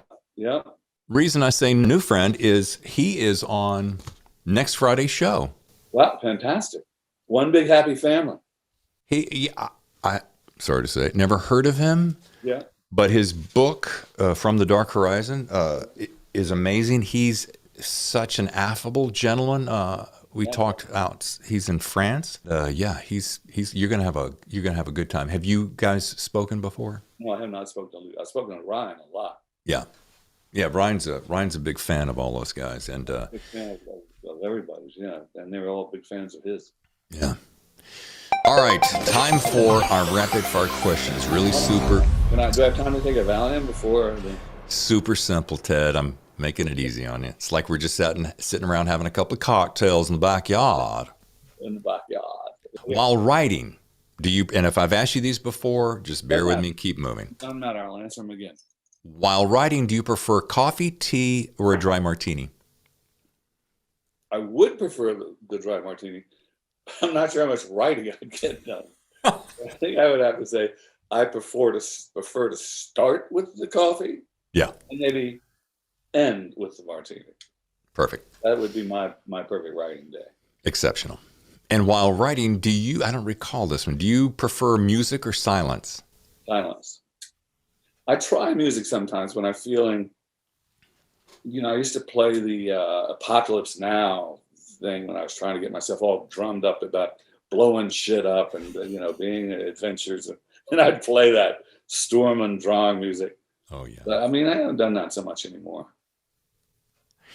Yeah. When you and Victoria are on vacation, what's your favorite, but perhaps least personal, wink, wink, thing that you two enjoy doing? Oh, God. Well, I think we just, we're so much birds of a feather. Yeah. That we just kind of gravitate towards the same things. What we gravitate to is what we miss,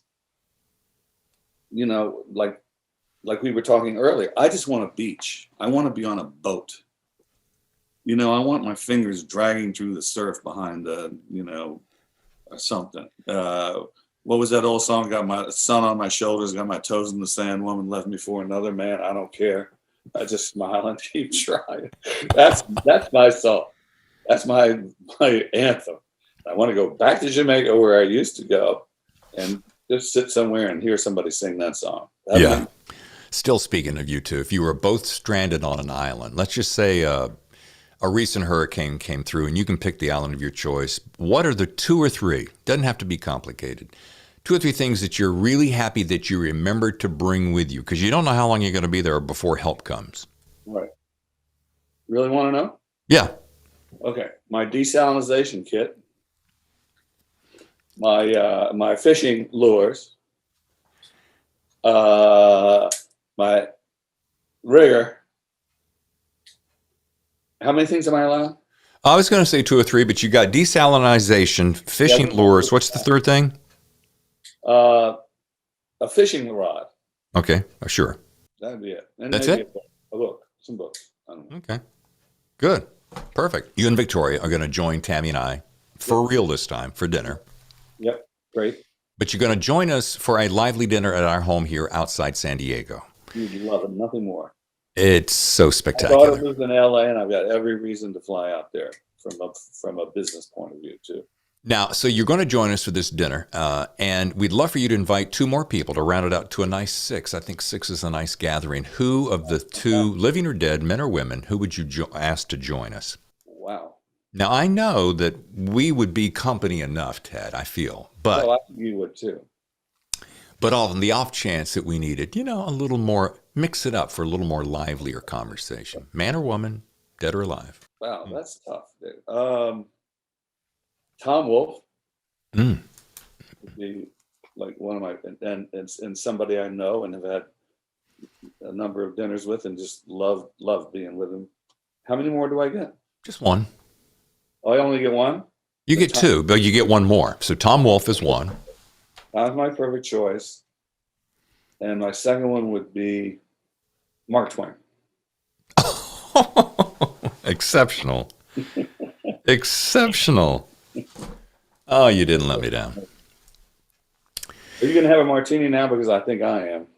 Well, I do have one more question. I would. Well, it is almost lunchtime. Maybe I'll slide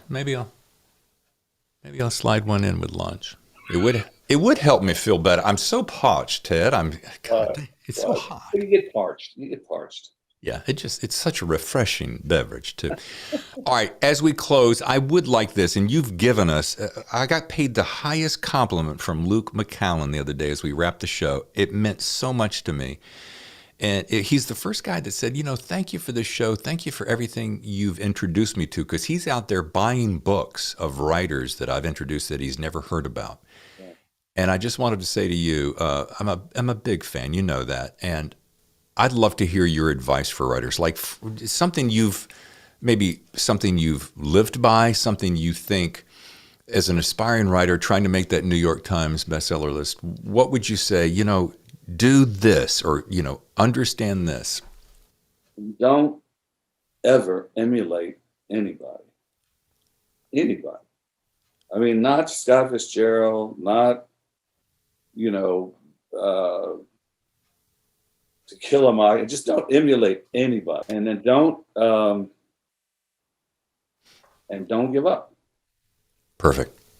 That's it. That's it. Is it hard? Yeah, it's really hard, but it's really rewarding. It's really fun when you start to.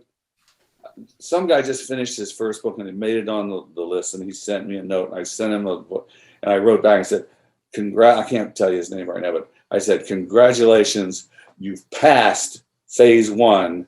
Now you start the fun part, which is you made the list, and now you just write your books, pal. Just write them. That is such a good piece of advice. Yeah, it's fun to hear him. He reacted to that. Yeah. And, you know, I know it's daunting, and I know that I spoke to someone recently about their fear of they did it once, but they were afraid that they can never do it again. And I'm like, I guess I understand that. Yeah. Especially if you've spent years and years on the first one. Yeah. But if you've spent any time crafting multiple books that just even set aside, you already know how to do it. It's the right story at the right time, picked up by the right person, released to the right audience. Right.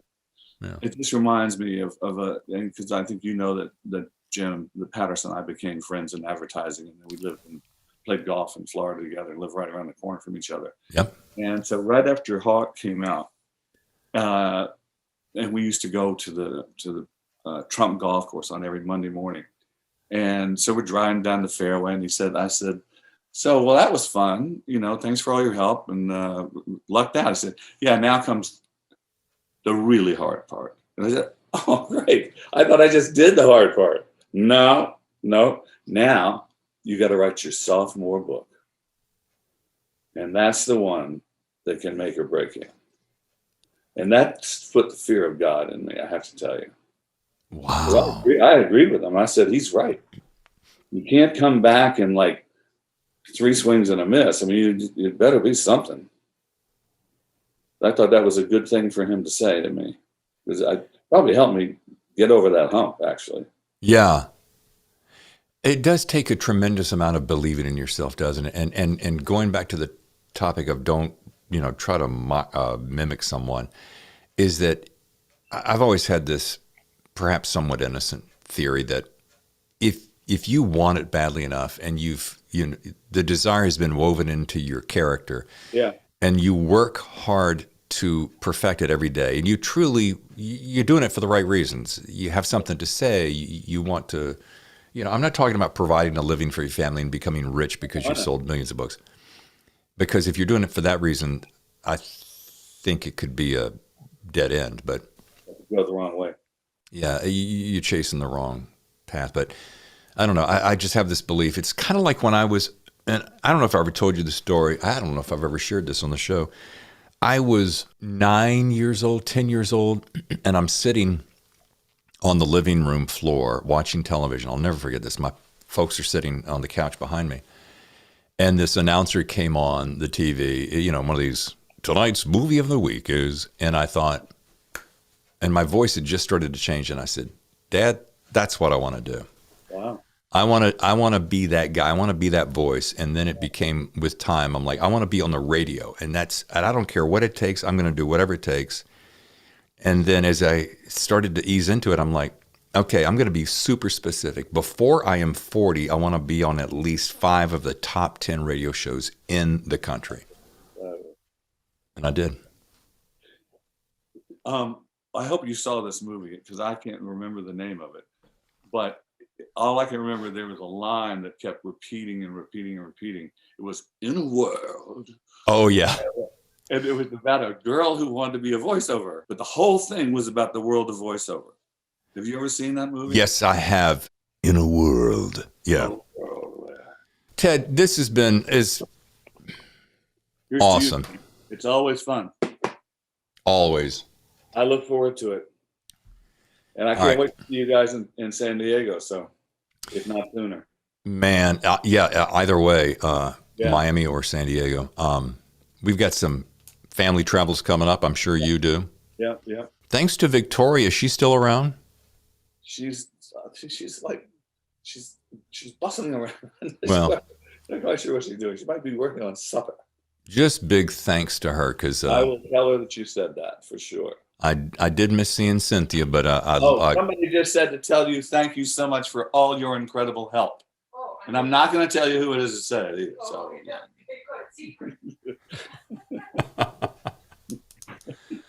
all right. Well, I'm gonna ring off now, but until we speak again, always a thrill. Always a thrill.